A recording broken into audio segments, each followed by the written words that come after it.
నమస్కారం అమ్మా. నమస్కారం.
अस्मद्गुरुभ्यो नमः. अस्मत्परमगुरुभ्यो नमः. अस्मत्सर्वगुरुभ्यो नमः. श्रीमते रामानुजाय नमः. श्रीमते निगमान्तमहादेशिकाय नमः. श्रीमान् वेङ्कटनाथार्यः कवितार्किककेसरी वेदान्ताचार्यवर्यो मे सन्निधत्तां सदा हृदि. गुरुभ्यः तद्गुरुभ्यश्च नमो भागमदीमहे वृणीमहे च तत्रार्त्यो दम्पती जगदाम्पति स्वशेषभूतेन मया स्वीयैः सर्वपरिच्छदैः विधातुं प्रीतमात्मानं श्रीमान् प्रकृति स्वयं शुक्लाम्बरधरं विष्णुं शशिवर्णं चतुर्भुजं प्रसन्नवदनं ध्यायेत् सर्वविघ्नोपशान्तिये.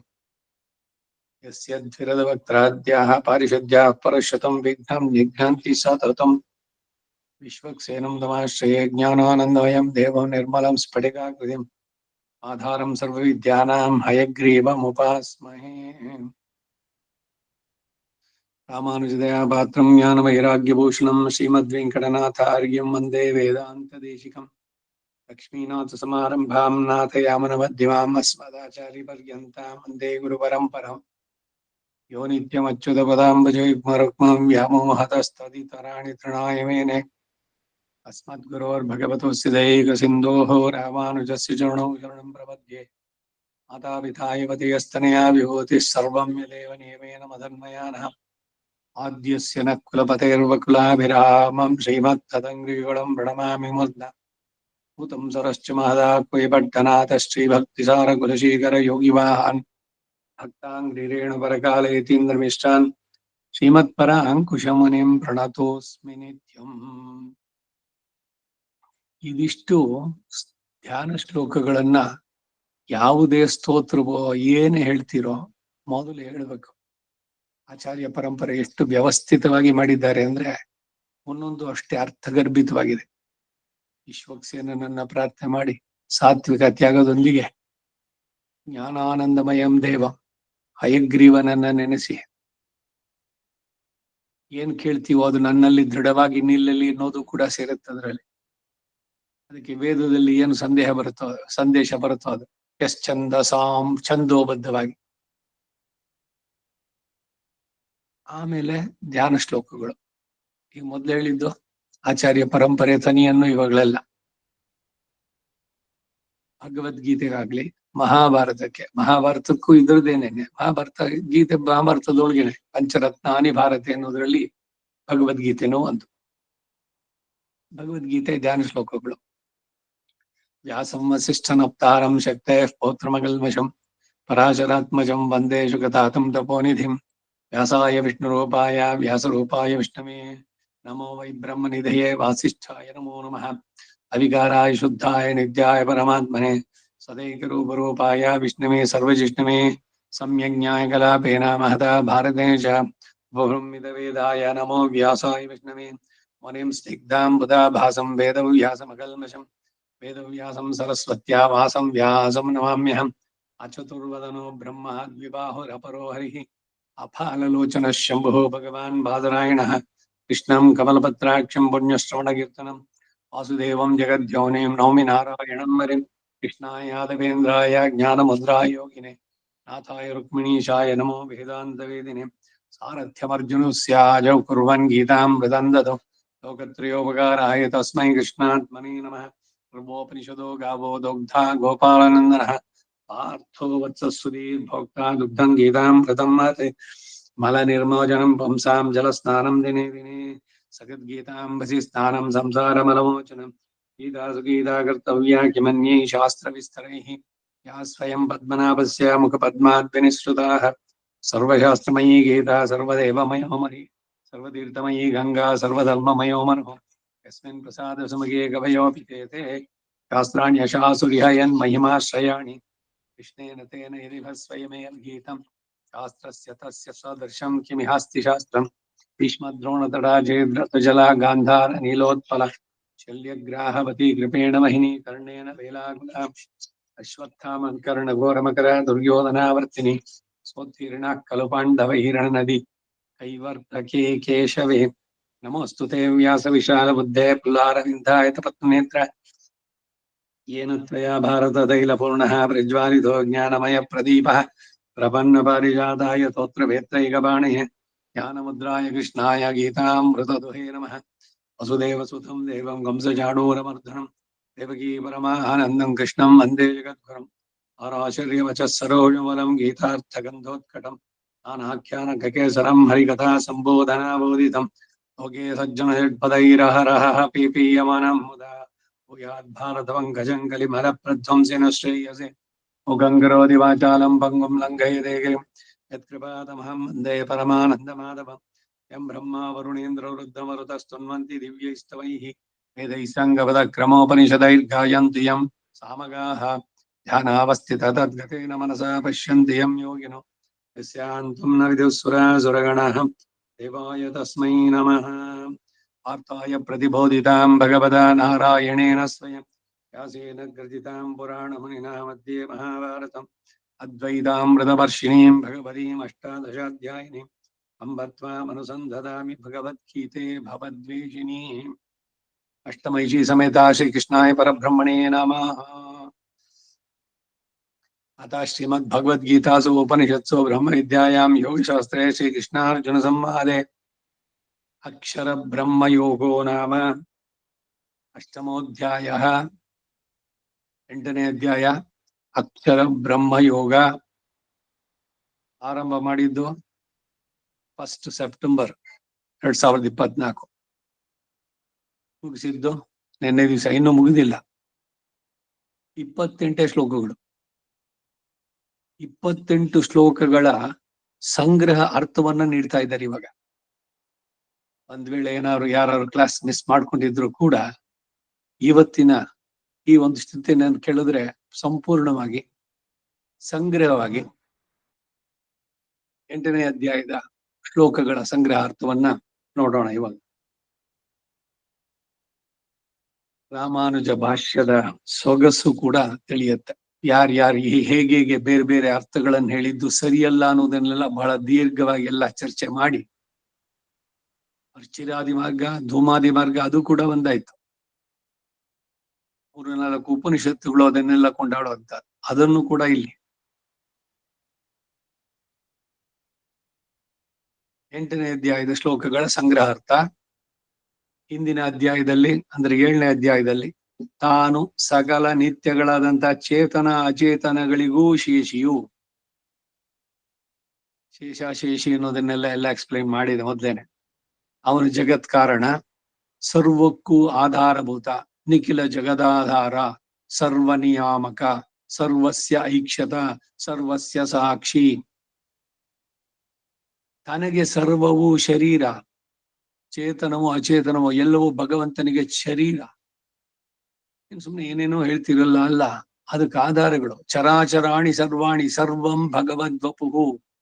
ಭಗವಂತನೇ ಆ ರೂಪವನ್ನು ತಗೊಂಡಿದ್ದಾನೆ, ಎಲ್ಲನ್ನ ಒಳಗೆ ಹೊರಗೆ ಎಲ್ಲವನ್ನೂ ವ್ಯಾಪಿಸಿದ್ದಾನೆ.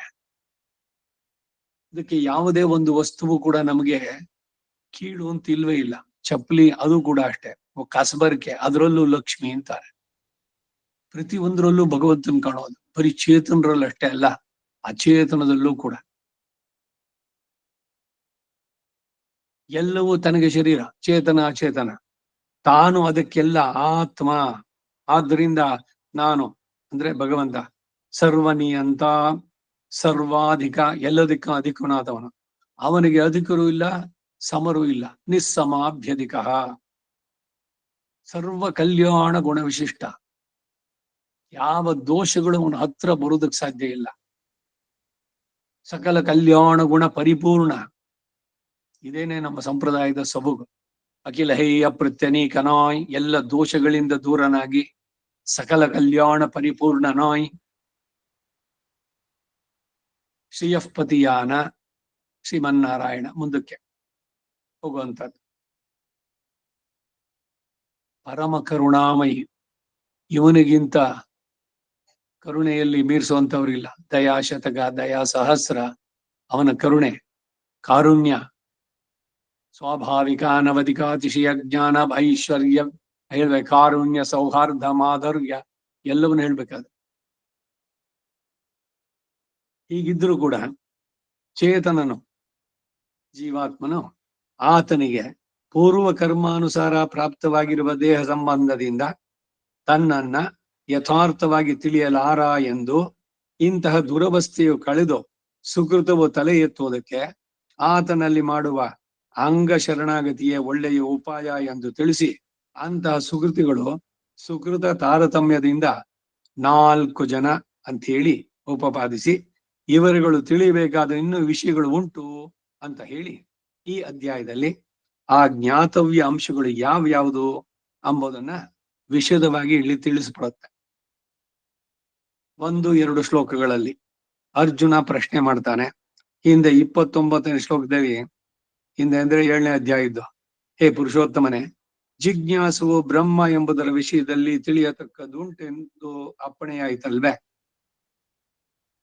ಜಿಜ್ಞಾಸಿ ತಿಳಿಯಬೇಕಾದದ್ದೇನು ಅನ್ನೋದನ್ನ, ಆ ಬ್ರಹ್ಮ ಎಂಬುದು ಯಾವುದು, ಆತನು ತಿಳಿಯಬೇಕಾದ ಅಧ್ಯಾತ್ಮ ಎಂಬುದು ಯಾವುದು, ಆತನು ತಿಳಿಯಬೇಕಾದ ಕರ್ಮ ಯಾವುದು, ಹಾಗೆಯೇ ಹೇ ಮಧುಸೂದನ, ಐಶ್ವರ್ಯಾರ್ಥಿಗಳು ತಿಳಿಯಬೇಕಾದ ಅಧಿಭೂತ ಅಧಿದೈವತ್ವಗಳು ಯಾವುದು.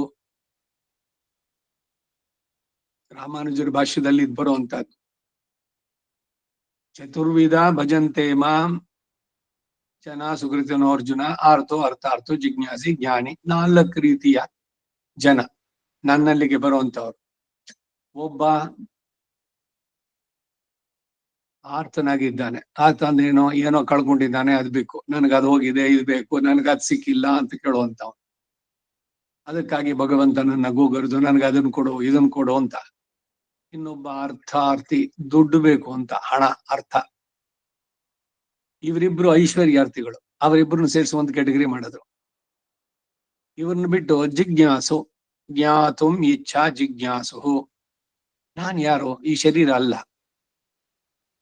ನನ್ನ ಸ್ವರೂಪ ಏನು, ನನ್ನ ಇತಿಮಿತಿಗಳೇನು, ನಾನು ಯಾರಿಗೆ ಸೇರಿದವನು, ಇದನ್ನು ತಿಳಿಸುವಂತದ್ದು ಜಿಜ್ಞಾಸು.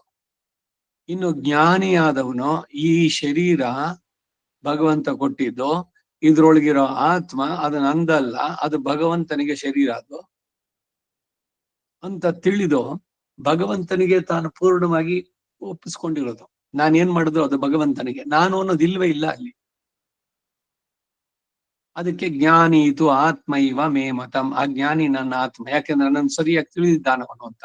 ಅವ್ನು ನನ್ಗೆ ಐಶ್ವರ್ಯ ಕೊಡು, ದುಡ್ಡು ಕೊಡು ಅಂತ ಕೇಳ್ತಾನೇನೋ, ಇಲ್ಲ ನನ್ಗೆ ಮಂಡಿ ನೋವು ವಾಸಿ ಮಾಡು, ಸೊಂಟ ನೋವು ಕಡಿಮೆ ಮಾಡು, ಆ ರೋಗ ಪರಿಹಾರ ಮಾಡು, ಇದು ಮಾಡು, ಅದು ಮಾಡು. ಮತ್ತೆ ಅವನಿಗೆ ಕಷ್ಟ ಬರೋಲ್ವಾ ಅಂತಂದ್ರೆ, ಆ ಕಷ್ಟ ಎಲ್ಲ ಕರ್ಮದಿಂದ ಬರೋದು ಶರೀರಕ್ಕೆ, ನನಗಲ್ಲ ಆತ್ಮನಿಗೆ ಅಂತ ಬಹಳ ಅಲ್ಲೇ ಕಟ್ ಮಾಡ್ಬಿಟ್ಟಿದಾನ. ಆ ಫೀಲಿಂಗ್ಸೇ ಬರೋಂಗಿಲ್ಲ. ಈಗ ಕಾಲು ಒಂದ್ ಕಡೆನಲ್ಲಿ ಜೌ ಹಿಡ್ತು ಅಂತಂದ್ರೆ ಏನಾಗತ್ತೆ, ಕಾಲು ಏನ್ ಅಳ್ಳಾಡ್ಸಿದ್ರು ಏನ್ ಮಾಡಿದ್ರು ಕೂಡ ಗೊತ್ತಾಗೋದೇ ಇಲ್ಲ, ನಿಮ್ಗೆ ಸೆನ್ಸೇಷನ್ ಇಲ್ಲ. ಆ ರೀತಿ ಯು ಶುಡ್ ಬಿ. ಸೆನ್ಸೇಷನ್ನೇ ಇರಬಾರ್ದು ದುಃಖ ಸುಖಗಳಿಗೆ. ಆ ಮಟ್ಟಕ್ಕೆ ಮನಸ್ಸನ್ನು ತಗೊಂಡು ಹೋಗ್ಬೇಕು. ಎಷ್ಟು ನೆಮ್ಮದಿಯಾಗಿರುತ್ತೆ ನೋಡಿ. ಈಗ ಕಾಲು ಜೋಮ್ ಹಿಡಿದಿದೆ, ಕಾಲು ನಿಂತ್ಕೊಳ್ಳಿ, ಕಾಲು ಅಳ್ಳಾಡತ್ತಷ್ಟೇ, ಅದೇನು ಆಗೋದೇ ಇಲ್ಲ. ಚೆನ್ನಾಗಿ ಉಜ್ಜಿ ರಕ್ತ ಪರಿಶೀಲನೆ ಎಲ್ಲ ಮಾಡಿ ಅಲ್ಲಿನ ನರಮಂಡಲ ಇದಾದ್ರೆ ಅಬ್ಬಾ ಇವಾಗ ಕಾಲು ಅಬ್ಬಾ ಬಿಡ್ತು ಅಂತ. ಹಾಗೆ ಸುಖ ದುಃಖ, ಮಾನ ಅಪಮಾನ, ಜಯ ಅಪಜಯ, ಲಾಭ ನಷ್ಟ, ಎಲ್ಲವನ್ನು ಕೂಡ ಸಮಾನವಾಗಿ ನೋಡುವಂಥದ್ದು. ಅದು ನನಗೆ ಅಲ್ಲವೇ ಅಲ್ಲ ಅಂತ ಅನ್ಕೊಳ್ಳೋದು. ಆ ಸ್ಥಿತಿಗೆ ಹೋಗುವಂತ ಯಾವಾಗ ಅವನಿಗೆ ಈ ಸುಖ ದುಃಖ ಈ ದ್ವಂದ್ವಗಳಿಂದ ಅತೀತನಾಗ್ಬಿಟ್ನೋ, ಅವನಿಗೆ ಏನು ಇಲ್ವೇ ಇಲ್ಲ, ಏನು ಅನ್ಸೋದೇ ಇಲ್ಲ. ಬೇರೆ ಯಾರು, ಅವನು ಎಲ್ಲರಲ್ಲೂ ಭಗವಂತನ್ ಕಾಣ್ತಾನೆ. ಆ ಲೋಪ ದೋಷಗಳು, ಇದು ಪುರುಷ ಅದು ಸ್ತ್ರೀ, ಅವನ ವೃದ್ಧ ಇವನು ದುಡ್ಡಿರೋವನು, ಇವನು ಬುದ್ಧಿವಂತ ಅವನು ಅಜ್ಞಾನಿ, ಅವನು ಹಣವಂತ ಇವನು ದಾರಿದ್ರ್ಯ, ಯಾವುದು ಕಾಣಿಸೋಲ್ಲ. ಶುಕಮನಿದ ಆಳ್ವಾರ್ ಈ ಮೂಲಹೇ ಎಂದ್ರು ಆಳ್ವಾರ್. ಶುಕ ಮಹರ್ಷಿ ಆ ರೀತಿನಲ್ಲೇ ನೋಡ್ತಾ ಇದ್ದ. ಅವನು ಪುರುಷ ಸ್ತ್ರೀ ಯಾರು ಕಾಣಿಸ್ತಾನೆ ಇರ್ಲಿಲ್ಲ, ಎಲ್ಲರಲ್ಲೂ ಕಾಣ್ತಾ ಇದ್ದಿ ಭಗವಂತನೇ. ಕೃಷ್ಣೇ ತಿಷ್ಠತಿ ಸರ್ವಮೇತದಗಿಲಂ, ಹೇ ಕೃಷ್ಣ ರಕ್ಷಸ್ವ ಮಾಂ ಅಂತ ಹೇಳದಂತೆ. ಹಾಗಾಗಿ ಈ ನಾಲ್ಕರಲ್ಲಿ ಹೇ ಮಧುಸೂದನ, ತಿಳಿಯಬೇಕಾದಂತಹ ಅಧಿಭೂತ ಅಧಿದೈವತ್ವಗಳು ಯಾವುದು? ಈ ನಾಲ್ವರು ಭಕ್ತರು ತಿಳಿಯಬೇಕಾದ ಅಧಿಯಜ್ಞ ಅವನ್ ಯಾರು? ಆತನು ಪರಮಾತ್ಮನಾದ್ರೆ ಯಜ್ಞಗಳಿಂದ ಇತರರು ಆರಾಧಿಸಲ್ಪಡುವಾಗ ಈತನು ಆರಾಧಿಸಲ್ಪಡೋದು ಹೇಗೆ? ಮನಸ್ಸನ್ನ ನಿತ್ಯ ನೈಮಿತ್ತಿಕ ಕರ್ಮ ಅನುಷ್ಠಾನದಿಂದ ನಿಗ್ರಹಿಸಿದ ಈ ಭಕ್ತರಿಂದ ದೇಹಾವಸಾನ ಕಾಲದಲ್ಲಿ ನೀನ್ ಹೇಗೆ ತಿಳಿಯಲ್ಪಡ್ತೀಯ? ಶರೀರ ಬಿಟ್ಟ ಮೇಲೆ ಆತ್ಮಗುಣಗಳ ಸಂವರ್ಧನೆ, ಇದೆಲ್ಲ ಹೇಗೆ? ಇಲ್ಲೇನೊಂದು ಮಾತು ಅಂದ್ರೆ, ನಿತ್ಯ ನೈಮಿತ್ತಿಕ ಕರ್ಮಗಳ ಅನುಷ್ಠಾನದಿಂದ ನಿಗ್ರಹಿಸಿದ ಮನಸ್ಸುಳ್ಳವನು.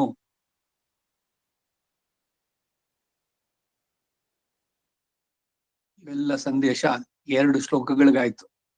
3ನೇ ಶ್ಲೋಕ, ಲಕ್ಷ್ಮೀಯುಕ್ತನಾದ ಶ್ರೀಕೃಷ್ಣ ಶ್ರೀಯಃಪತಿ ಭಗವಾನ್ ಅವರು ಈ 7 ಪ್ರಶ್ನೆಗಳಿಗೂ ಉತ್ತರವನ್ನ ದಯಪಾಲಿಸ್ತಾರೆ. ನೀನ್ ಕೇಳಿದ್ನಲ್ಲ, ಅಧಿಭೂತ ಯಾವುದು, ಅಧಿ ಯಜ್ಞ ಯಾವುದು, ಮತ್ತೆ ಅವನು ಏನ್ ಪಡೆಯುತ್ತಾನೆ ಕಡೆನಲ್ಲಿ, ಶರೀರ ಬಿಟ್ಟ ಮೇಲೆ ಏನು, ಎಲ್ಲದಕ್ಕೂ ಉತ್ತರ ದಯಪಾಲಿಸ್ತಾನೆ. ಜಿಜ್ಞಾಸು ತಿಳಿಯಬೇಕಾದಂತ ಬ್ರಹ್ಮ, ಯಾವಾಗಲೂ ಸ್ವರೂಪ ವಿಕಾರ ಇಲ್ಲದಂತಹ ಸದಾ ಏಕ ರೂಪದಲ್ಲಿರೋನು. ಸದೈಕ ರೂಪಾಯ ವಿಷ್ಣುವೇ ಸರ್ವ ಜಿಷ್ಣವೇ, ವಿಷ್ಣು ಸಹಸ್ರನಾಮದಲ್ಲಿ ಹೇಳ್ತೀವಿ. ಅರ್ಥದ ಬಗ್ಗೆ ಏನಾರು ಒಂಚೂರು ಮುಂದಕ್ಕೆ ಹೋಗಿದ್ದೀವ ನಾವು? ಅಧಿಕಾರಾಯ ಶುದ್ಧಾಯ ನಿತ್ಯಾಯ ಪರಮಾತ್ಮನೇ ಸದಾ ಏಕರೂಪಾಯ.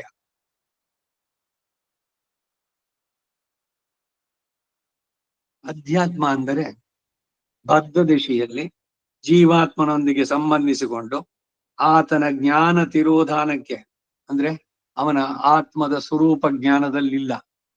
ಯಾಕೆ? ಶರೀರವೇ ನಾನು ಅನ್ನುವ ಭ್ರಮೆನಲ್ಲಿದ್ದಾನೆ. ಇದೇ ಮಾಯೆ, ಇದೇ ಅಜ್ಞಾನ, ಇದೇ ಆವರಿಸಿರುವಂತಹ ಪೊರೆ. ಅದಕ್ಕೆ ತನ್ನ ಸ್ವರೂಪವನ್ನು ತಿಳಿದೇ ಇರುವಂತಹ ಸ್ಥಿತಿ.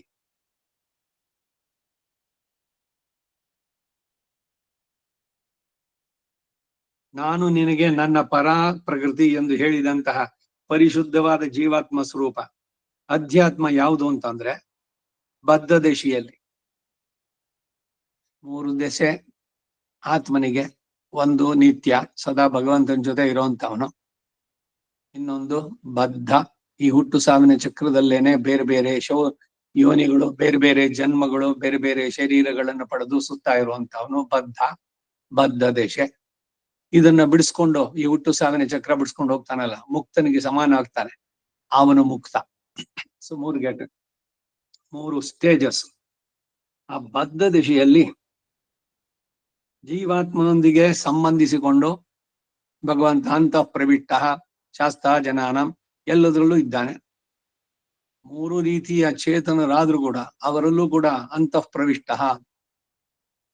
ಅವನು ಇದ್ದು ಈತನ ಜ್ಞಾನ ಮರೆಯೋದಕ್ಕೆ, ತಿರೋಧಾನಕ್ಕೆ ಕಾರಣವಾದಂತಹ ಶರೀರ ರೂಪವಾದ ಭೂತ ಸೂಕ್ಷ್ಮ ಎನಿಸುವ ಪ್ರಕೃತಿ, ಈ ಪ್ರಕೃತಿಯ ಸಂಬಂಧ ಇದೆಯಲ್ಲ, ಆ ಪ್ರಕೃತಿ ಅವನೇ ತಾನೆ, ಪಂಚಭೂತಗಳು ತಾನೇ ಆದ, ಅವುಗಳ ಪಂಚೀಕರಣದಿಂದ ಶರೀರವನ್ನು ಉಂಟು ಮಾಡದ.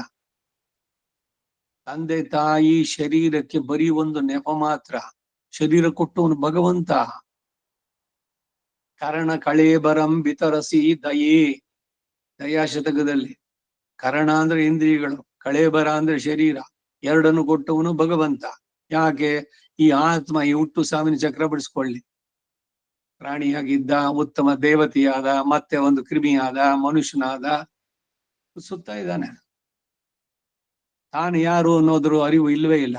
ನಾನು ಮೇಲೆ ಆದಾಗ ದೇವತೆ, ಸುಕೃತ ಮಾಡಿದಾಗ, ಇಲ್ಲ ಏನೋ ಕೆಟ್ಟ ಕೆಲಸ ಮಾಡಿದಕ್ಕೆ ಒಂದು ಕ್ರಿಮಿ ಕೀಟ ಸ್ಥಾವರ ಜಂಗಮ ಇದುಗಳು ತಿರ್ಯಕ್ ಸ್ಥಾವರಗಳು, ಈ ಜನ್ಮಗಳು ಇದರಲ್ಲೇ ಸುತ್ತಾ ಇರುವಂತಹದ್ದು. ಅದರಿಂದ ಈ ಪ್ರಕೃತಿ ಅನ್ನೋದು ಯಾವುದು? ಮಾಯೆ ಉಂಟು ಮಾಡ್ದವನು ಯಾರು? ಮಾಯಾಂತು ಪ್ರಕೃತಿಂ ವಿದ್ಧಿ ಮಾಯಿನಂತೂ ಮಹೇಶ್ವರ.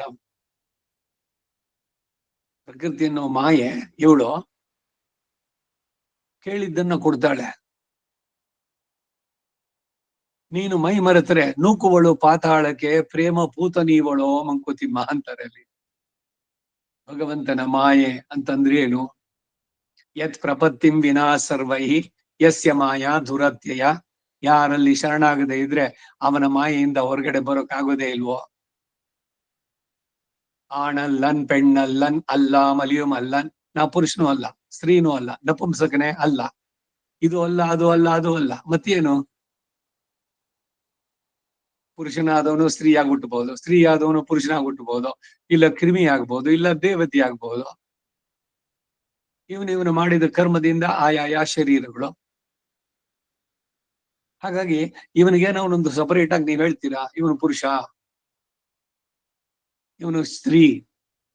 ಇಲ್ಲಿ ಎಲ್ಲೆಲ್ಲಿ ಜೀವಾತ್ಮ ಬರುತ್ತೋ ಅಥವಾ ಪುರುಷ ಅನ್ನೋ ಪದ ಆ ಜೀವಾತ್ಮನಿಗೆ ಹೇಳುವಂತಹದ್ದು. ಆಯಾಯ ಕರ್ಮ ಮಾಡಿದ್ದರಿಂದ ಆಯಾಯ ಶರೀರಗಳು. ಪುರುಷನಾದವನು ಹಿಂದೆ ಸ್ತ್ರೀ ಆಗಿರ್ಬೋದು, ಇಲ್ಲ ಮುಂದೆ ಹುಟ್ಟುವಂತಾಗ ಹೆಣ್ಣಾಗ್ಬಹುದು, ಇವ್ ಮಾಡಿದ ಕರ್ಮದ ಪ್ರಕಾರ.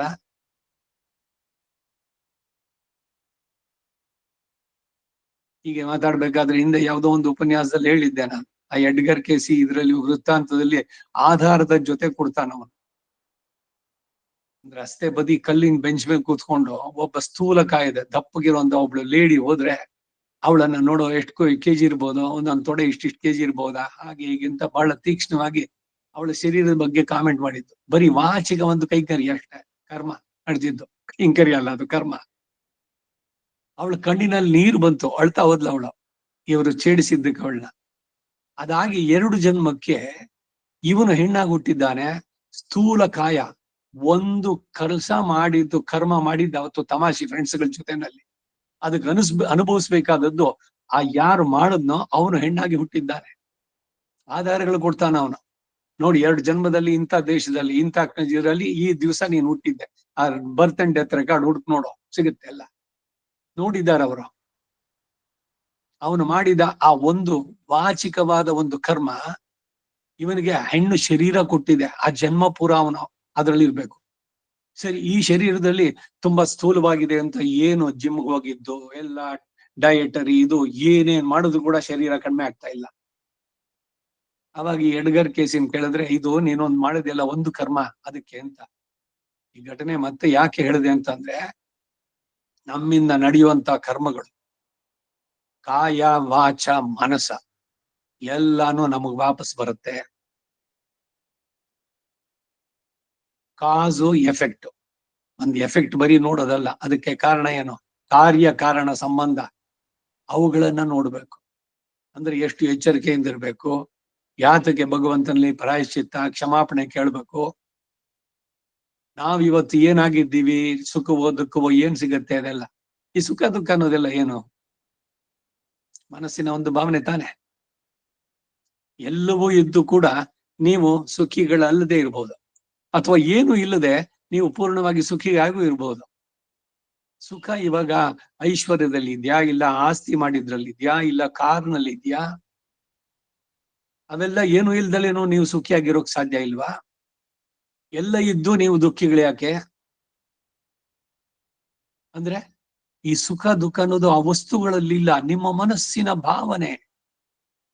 ನೀವು ಸುಖಿ ಅಂತ ಅನ್ಕೊಳ್ಳಿ, ಖಂಡಿತ ನೀವು ಸುಖಿನೇನೆ. ಏನು ಇಲ್ದಲೇನೋ ನೀವಿರ್ಬೋದು, ಇಲ್ಲ ಎಲ್ಲ ಇದ್ದು ಕೂಡ ನೀವು ದುಃಖಿಗಳಾಗ್ಬೋದು. ಅವಾಗ ಯಾಕೆ ದುಃಖ? ಅವಾಗ ದುಃಖ ಯಾಕೆ ಅಂದ್ರೆ, ಇವಾಗ ನನ್ನ ಹತ್ರ ಒಂದು ಕಾರ್ ಇದೆ, ಈಗ ಯಾವ ಹೊಸ ಮಾಡಲ್ ಒಂದು ಕಾರ್ ಬಂದಿದೆ, ಅದನ್ನ ಯಾರೋ ನನಗ್ ಪರಿಚಯದವರು, ಯಾರ್ಯಾರೋ ತಗೊಂಡ್ರೆ ಏನು ಯೋಚನೆ ಇಲ್ಲ, ನನ್ನವರು ಅಂತ ಅನ್ಕೊಳುತ್ತಲ್ಲ, ಈ ದಾಯಾದಿಗಳು ಅಥವಾ ಜ್ಞಾತಿಗಳು, ಅಣ್ಣನೋ ತಮ್ಮನೋ ಅಕ್ಕನೋ ತಂಗಿನೋ ಅವರೋ ಇವರೋ ತಗೊಂಡ್ರು, ಅದಕ್ಕೆ ಈ ಮಾತು ಸರಿಯ, ಅಯ್ಯೋ ಅಂಥ ಕಾರ್ ನನ್ನ ಹತ್ರ ಇಲ್ವಲ್ಲ, ಅದಕ್ಕೆ ಈಸ್ ನಾಟ್ ಹ್ಯಾಪಿ. ಇವನ ಹತ್ರ ಇಲ್ವೋ ಕಾರು. ಸಾರಾಂಶ ಇಷ್ಟು, ಮನಸ್ಸಿನ ಭಾವನೆಗಳ ಮೇಲೆ ಇರುತ್ತೆ. ನೀವು ಸುಖಿ ಅಂತ ಅನ್ಕೊಂಡ್ರೆ ಖಂಡಿತ ನೀವು ಸುಖಿ. ಇಲ್ಲ ಎಲ್ಲ ಇದ್ದು ಕೂಡ ನಾನು ದುಃಖಿ ಅಂದ್ರೆ ನೀವು ದುಃಖಿನೇನೆ. ಸಂದೇಶ ಏನು? ಬಾಳಿನಲ್ಲಿ ನಿರಾಶಾವಾದ ಬೇಡ, ಆಶಾವಾದಿಗಳಾಗಿರಿ, ಉತ್ಸಾಹದಿಂದ ಇರಿ, ಸಂತೋಷದಿಂದ ಇರಿ, ಮನಸ್ಸನ್ನ ಕಾಮಾಗಿಟ್ಕೊಳ್ಳಿ ಭಗವಂತನ ಜೊತೆನಲ್ಲಿ. ಶರೀರ ಕೊಟ್ಟಿರೋದು ಅವನು ತಿಳಿಯೋದಕ್ಕೆ. ಇದೆಲ್ಲ ಬಹಳ ಸಿಲ್ಲಿ ಇದು. ಇಲ್ಲಿ ಏನ್ ತಿಂತೀವೋ, ಏನ್ ಧರಿಸ್ತೀವೋ, ಏನ್ ಮಾಡ್ತೀವೋ, ಏನ್ ತಗೊಂಡು ಹೋಗ್ತೀವಿ ಎಲ್ಲ ಸ್ವಲ್ಪ ವಿಚಾರ ಮಾಡಿ ನೋಡಿ. ಶರೀರ ಮಾಧ್ಯಂ ಖಲು ಧರ್ಮ ಸಾಧನ, ಪರೋಪಕಾರಾರ್ಥಮಿದಂ ಶರೀರ. ಮತ್ತೊಬ್ಬನಿಗೆ ಏನಾದ್ರು ಸಹಾಯ ಮಾಡಿದಾಗ ನಿಮ್ಮ ಮನಸ್ಸಿನ ಸ್ಥಿತಿ ಏನಿರುತ್ತೆ? ಒಂದು ಧನ್ಯತೆಯ ಭಾವ ಇಲ್ವಾ? ಏನೋ ಒಂದು ಭಗವಂತ ನನ್ಗೊಂದು ಅವಕಾಶ ಕೊಟ್ಟಲ್ಲ, ಅವನಿಗೆ ಒಂದು ಸ್ವಲ್ಪ ದುಃಖವನ್ನೋ ಮತ್ತೊಂದೋ ಬಿಡಿಸೋದಕ್ಕೆ, ಅಥವಾ ಅವನಿಗೇನೋ ಒಂದು ಸಹಾಯ ಆಗ್ಬೇಕಾಗಿತ್ತು, ಮಾಡಿದ್ದು, ಆ ಧನ್ಯತೆಯ ಭಾವ, ಅದು ಭಗವಂತನಿಗೆ ಪ್ರೀತಿ ಆಗತ್ತೆ. ನಮಗೂ ಕೂಡ ಇಲ್ಲೇನೆ ಅದರ ಎಫೆಕ್ಟ್. ಇನ್ನೇನೋ ಅದಕ್ಕೆ ಪುಣ್ಯ ಇನ್ಯಾವುದೋ ಜನ್ಮದಲ್ಲಿ ಬರ್ಬೇಕು ಅಂತಿಲ್ಲ.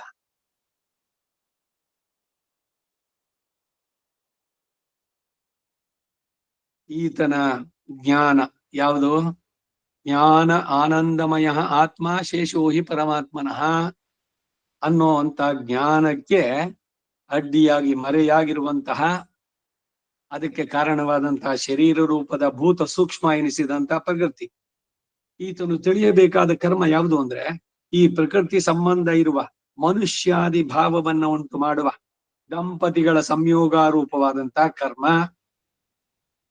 ಈ ಜ್ಞಾನಗಳೆಲ್ಲ ಜಿಜ್ಞಾಸುಗೆ ವೈರಾಗ್ಯವನ್ನು ಉಂಟು ಮಾಡಲು ಬೇಕಾದದ್ದು. ಕೈಮುತಕ ನ್ಯಾಯದಿಂದ ಜ್ಞಾನಿಗೂ ಇದು ಅವಶ್ಯಕ. ಏನು ಶರೀರ ಸುಖ? ಇದು ತಿನ್ನೋದ್ರಲ್ಲಿ ಸುಖ ಇದೆಯಾ? ಇಲ್ಲ ಹೆಣ್ಣಿನ ಸಹವಾಸದಲ್ಲಿ ಸುಖ ಇದೆಯಾ? ದೀರ್ಘವಾದ ಆಯಸ್ಸಿನಲ್ಲಿ ಸುಖ ಇದೆಯಾ? ಸುಖದ ಬಗ್ಗೆ ವಿಶ್ಲೇಷಣೆ 4ನೇ ಶ್ಲೋಕ. ಅಧಿಭೂತ ಎಂದರೆ ಐಹಿಕ ಸ್ವರ್ಗಾದಿ ಭೋಗಗಳನ್ನ ಅಪೇಕ್ಷಿಸುವ ಐಶ್ವರ್ಯಾರ್ಥಿಗಳು ತಿಳಿಯತಕ್ಕಂತಹ ನಶ್ವರ ಭಾವ. ಯಾವ್ದಕ್ಕೆಲ್ಲ ತೊಳೆದು ಇದು ಮಾಡಿ ಪುಣ್ಯ ಸಿಗತ್ತೆ ನಿಮ್ಗೆ, ಆ ಪುಣ್ಯದಿಂದ ಏನು, ಆ ಲೋಕಕ್ಕೆ ಹೋಗಿ, ಆ ಲೋಕದಲ್ಲಿ ನಿಮ್ ಪುಣ್ಯ ಎಷ್ಟಿರುತ್ತೋ ಅಷ್ಟು ದಿವಸ ಇರಿ, ಆಮೇಲೆ ಅಲ್ಲಿಂದ ಓದಿಸ್ಕೊಂಡ್ ಬನ್ನಿ. They will be kicked out of that. ಯಾಕೆಂದ್ರೆ ನಿಮ್ ಪುಣ್ಯ ಮುಗಿಯಿತು. ಕ್ಷೀಣೆ ಪುಣ್ಯೇ ಮರ್ತ್ಯ ಲೋಕಂ ವಿಶಂತಿ. ಇದಕ್ಕಾಗೇನೆ ಯಾವ್ದು ಕೆಲಸನೂ ಪುಣ್ಯಕ್ಕೆ ಅಂತ ಮಾಡಬೇಡಿ. ಇದು ಮಾಡಿದ್ರೆ ಪುಣ್ಯ ಬರುತ್ತೆ, ಅಲ್ಲಿ ನೀರಿನ ಸ್ನಾನ ಮಾಡಿ ಬಂದ್ರೆ ಪುಣ್ಯ ಬರುತ್ತೆ, ಇನ್ಯಾವುದೋ ದೇವರನ್ನ ನೋಡ್ಬಿಟ್ಟು ಬಂದ್ರೆ ಪುಣ್ಯ ಬರುತ್ತೆ. ಪುಣ್ಯಕ್ಕೆ ಬೇಡ, ಯಾಕೆಂದ್ರೆ ಇನ್ನೊಂದು ಜನ್ಮಕ್ಕೆ ಅದು ಕಾರಣವಾಗುತ್ತೆ. ನೋಡೋದೇ ಬೇಡವಾ? ಇವೆಲ್ಲ ಸ್ಮೃತಿನಲ್ಲಿ ಹೇಳಿದ್ದೆಲ್ಲ ಮಾಡ್ಬೇಕು ಭಗವತ್ ಪ್ರೀತಿ ಅರ್ಥವಾಗಿ. ಪುಣ್ಯ ಸಿಗಲಿ ಅಂತ ಯಾವುದನ್ನು ಮಾಡಬಾರ್ದು. ಎಲ್ಲವೂ ಭಗವಂತನಿಗೆ ಪ್ರೀತಿಯಾಗ್ಲಿ, ಒಳ್ಳೆ ಇದನ್ನೇ ಮಾಡ್ಬೇಕು.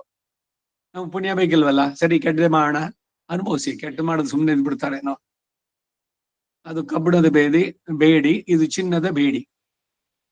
ಹ್ಯಾಂಡ್ ಕಫ್ ಗೋಲ್ಡ್ ಒಂದು, ಇನ್ನೊಂದು ಆರ್ಡಿನರಿ ಸ್ಟೀಲ್ ಇಂದ ಮಾಡಿರೋದು. ಇಷ್ಟೇ ವ್ಯತ್ಯಾಸ. ಅದಕ್ಕೆ ಎಲ್ಲ ಪುಣ್ಯ ರೂಪದ ಫಲಗಳು ಕೂಡ ಪಾಪಕ್ಕೆ ಸಮ ಅಂತ ಇವ್ರು ಹೇಳುವಂತಹದ್ದು. ಇವುಗಳನ್ನ ತಥಾ ಪುಣ್ಯ ಪಾಪೈ ವಿಧೂಯ ಹೇಗೆ ಬಿಡ್ಬೇಕು? ಅಶ್ವರೋಮಾಣಿವತ್ ಅಂತಾರೆ. ಕುದುರೆ ತನ್ನ ಮೈಯನ್ನು ಒಂದ್ಸಲಿ ಕೊಡುವುದ್ರೆ ಮೈ ಮೇಲಿನ ಕೂದಲೆಲ್ಲ ಉದುರೋಗುತ್ತಂತೆ. ಆ ರೀತಿ ಪುಣ್ಯ ಪಾಪಗಳನ್ನ ಒದರ್ಕೊಂಡು ಭಗವಂತನ ಪಡಿಬೇಕು. ಹುಟ್ಟು ಸಾವಿನ ಚಕ್ರ ಬಿಡಿಸ್ಕೊಳ್ಬೇಕು. ಮರು ಹುಟ್ಟು ಅನ್ನೋದು ಬೇಡ. ಸದಾ ಪೂರ್ಣವಾಗಿ ಅಷ್ಟಗುಣಗಳ ಆವಿರ್ಭಾವದೊಂದಿಗೆ ಭಗವಂತನಿಗೆ ಸಮಾನವಾದ ಆನಂದವನ್ನು ಪಡೆದ, ಅವನಿಗೆ ಕೈಂಕರ್ಯವನ್ನೇ ಸಮರ್ಪಿಸಿದ, ಸದಾ ಅವನ ಜೊತೆ ಇರುವಂತಹದ್ದು, ಅನಿತ್ಯ ಸೂರಿಗಳ ಸಾರಿಗೆ ಸೇರುವಂತಹದ್ದು. ಇದು ನಮ್ಮ ಗುರಿ ಆಗ್ಬೇಕು. ಅದಕ್ಕಾಗಿ ಇದೆಲ್ಲ ತಿಳಿಬೇಕು. ಈ ಪ್ರಾಕೃತಿಕ ಭೋಗಗಳು, ಸ್ವರ್ಗಾದಿ ಭೋಗಗಳೆಲ್ಲ ನಶ್ವರ ಅನ್ನುವಂಥದ್ದನ್ನು ತಿಳಿಬೇಕು, ಶಾಶ್ವತವಲ್ಲ ಅನ್ನುವಂಥದ್ದು. ಇವೆಲ್ಲ ಪರಿಣಾಮ ಉಳ್ಳವುಗಳಾಗಿ ಅಶಾಶ್ವತ ಎನ್ನುವ ಭಾವ. ಅಧಿದೈವತ ಅಂತಂದ್ರೆ ಬ್ರಹ್ಮ, ರುದ್ರ, ಇಂದ್ರಾದಿಗಳ ಭೋಗಕ್ಕಿಂತ ನಿರತಿಶಯವಾದ ಭೋಗ ಪ್ರಾಪ್ತಿ ಉಂಟಾಗುವಂತ ಪುರುಷ. ನೋಡಿ, ಇಂದ್ರ ಪದವಿ, ಬ್ರಹ್ಮ ಪದವಿ, ರುದ್ರ ಪದವಿ, ಏಕಾದಶ ರುದ್ರರು, ಇವೆಲ್ಲವೂ ಕೂಡ ತ್ರಿಗುಣಾತ್ಮಕವಾದ ಇದರಲ್ಲೇ ಸೇರಿದ್ದು. ಅವನು ಮೊದಲನೇ ಸೃಷ್ಟಿ ಚತುರ್ಮುಖ ಬ್ರಹ್ಮ. ಅವನ ಮಗ ಇವನು ನಾರಾಯಣನ್ ನಾನ್ಮೋಹನೈ ಪಡೆಯುತ್ತಾನ್, ನಾನ್ಮೋಹನೋನ್ ತಾನ್ಮೋಹನಾಯ್ ಶಂಕರನೈ ಪಡೆಯುತ್ತಾನ್. ಇನಿ ಅರಿಂದೇನ್ ಈಶನ್ಗೂ ಅಯನ್ ಬ್ರಹ್ಮನಿಗೂ ಯಾರು ಸೃಷ್ಟಿಕರ್ತ ಅನ್ನೋದು ನಾನು ಇವಾಗ ಚೆನ್ನಾಗಿ ತಿಳಿದೆ ಅಂತ ಹೇಳಿದವನು ಯಾರು? ತಿರುಮಳಿ ಆಳ್ವಾರ್. ಶಿವನ ಪರಮ ಭಕ್ತನಾಗಿದ್ದವರು. ಈಗ ಅದು ಬಿಟ್ಬಿಡಿ, ನಾರಾಯಣ ಹತ್ರ ಬಂದಲ್ಲ, ಅವನಿಗೆ ಕೋಪ ಬರುತ್ತಾ? ಖಂಡಿತ ಇಲ್ಲ. ಸಂತೋಷವಾಗ ಅವನು ತೈಲಧಾರೆಯಂತೆ ಮನಸ್ಸು ಕೊಡೋ ಹರಿಯಲ್ಲಿ ಶಂಭುವನ್ನ ನಿಂದಿಸಿದ್ದಲ್ಲ. ಶಿವನಿಗೆ ಕೈ ಮುಗಿದು ಏನ್ ಕೇಳ್ಬೇಕು? ನನಗೆ ಯಥಾರ್ಥವಾದ ಜ್ಞಾನ ಕೊಡು, ತೈಲಧಾರೆಯಂತೆ ಮನಸ್ಸು ಕೊಡು ಹರಿಯಲ್ಲಿ. ಜ್ಞಾನಕ್ಕೆ ಅಧಿದೇವತೆ ಶಂಕರ. ಹಾಗೆ ಈ ರುದ್ರ ಇಂದ್ರಾದಿಗಳ ಭೋಗಕ್ಕಿಂತ ನಿರತಿಶಯವಾದಂತಹ, ಅದಕ್ಕಿಂತ ಅತಿಶಯವಾದದ್ದು ಭೋಗ ಇವಿಲ್ಲ. ಧೀರತಿಶಯ ಅನ್ನೋ ಪದಕ್ಕೆ ಆ ಭೋಗ ಪ್ರಾಪ್ತಿ ಉಂಟಾಗುವಂತಹ ಪುರುಷ.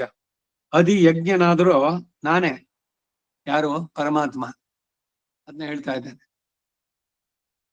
ಯಜ್ಞಾದಿಗಳಿಂದ ಆರಾಧಿಸಲ್ಪಡುವಂತಹ ಇಂದ್ರಾದಿ ದೇವತೆಗಳೆಲ್ಲ ನೀನು ಹೇಗೆ ನನಗೆ ಶರೀರವಾಗಿ ಪುರುಷ ಶ್ರೇಷ್ಠನೋ, ಹಾಗೆಯೇ ನನಗೆ ಶರೀರ ಆಗಿರೋದ್ರಿಂದ ಆ ಶರೀರಕ್ಕೆ ಮಾಡುವ ಉಪಚಾರವೆಲ್ಲ ಆತ್ಮನಿಗೆ ಹೇಗೆ ಆಪ್ಯಾಯನವೋ, ಹಾಗೆಯೇ ನಿತ್ಯ ನೈಮಿತ್ತಿಕ್ಕಾದಿ ಸರ್ವ ಯಜ್ಞಗಳಿಂದಲೂ ಆರಾಧ್ಯನಾಗುವನು ನಾನೇ.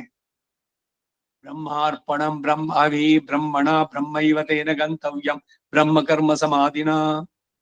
ಏನೇನು ಮಾಡಿದ್ರು ಕೂಡ ಎಲ್ಲವೂ ಅವನಿಗೆ. ಅಹಂ ಸರ್ವಸ್ಯ ಯಜ್ಞಸ್ಯ ಪ್ರಭು ಭೋಕ್ತ, ಎರಡೂ ನಾನೇ. ಭೋಕ್ತ ಚ ಪ್ರಭುರೇವಚ. ಸೊ ಮಾಡೋದೆಲ್ಲ ಅವನಿಗೇನೆ. ಮತ್ತೆ ಇಂದ್ರನಿಗೆ ಮಾಡಿದ್ರೆ, ಇವನಿಗೆ ಮಾಡಿದ್ರೆ ಎಲ್ಲ ಅವನ ರೂಪದಲ್ಲಿ ಎಲ್ಲ ಅವನಿಗೆ ತಲುಪತ್ತೆ. ಆ ಭಾವದಿಂದ ನಾವು ನಡೆಸ್ಬೇಕಷ್ಟೆ. ಅದನ್ನ ನಾವು ಲಿಮಿಟ್ ಮಾಡ್ತೀವಿ ಅದನ್ನ. ದೇವತಾಂತರ ಪೂಜೆಗೂ ಭಗವಂತನಿಗೂ ಏನು ಅಂದ್ರೆ ಇದು. ಈ ದೇವತಾಂತರಗಳಲ್ಲಿ ಮಾಡಿದಾಗ ಅದೇನೋ ವ್ರತ, ಅದರಿಂದ ಅವನೇನೋ ಪ್ರೀತನಾಗಿ ನಮ್ಗೇನೋ ಇರೋ ಕರ್ಮ ಪರಿಹಾರ ಮಾಡ್ತಾನೆ. ಅದಕ್ಕಾಗಿ ಅವನನ್ನ ಮಾಡಿ ಈ ಶುಕ್ರ ಗ್ರಹಗೋ ಶನಿ ಗ್ರಹಗೋ ಇನ್ನೊಂದು ಮತ್ತೊಂದು. ಇವರೆಲ್ಲರಿಗೆ ಏನಾದ್ರು ನಿಮಗೆ ವರಪ್ರಸಾದ ಮಾಡೋದಕ್ಕೆ ಶಕ್ತಿ ಕೊಟ್ಟವನು ಯಾರು? ಅವನು ಕೊಟ್ಟಿದ್ದೇ ತಾನೆ. ಅದು ಅವನ ಎಂಜಲು. ಎಚ್ಚಲ್ ದೇವರಂತಂದ್ರಲ್ಲ ತಿರುಮಂಗೆ ಆಳ್ವಾ, ಇಷ್ಟೇನೆ. ಇವರಿಗೆ ತಮಗೆ ಸ್ವತಂತ್ರವಾಗಿ ಏನಾದ್ರು ಇದೆಯೋ ಶಕ್ತಿ ಕೊಡೋದಕ್ಕೆ? ಈಗ ಯಾವ್ದೋ ಒಂದು ದೇವತೆನ, ಬುಧನೋ ಕುಜನೋ ಅಂಗಾರಕನೋ ಯಾರಿಗೋ ಉಪಾಸನೆ ನೀವು ಮಾಡ್ತೀನಿ, ನಾಲ್ಕು ಮಂಗಳವಾರ ಹೋಗಿ ಆ ಸುಬ್ರಹ್ಮಣ್ಯನಿಗೆ ಏನೋ ಮಾಡಿ ಆ ದ್ರವ್ಯಗಳು ತಪ್ಪಲ್ಲ.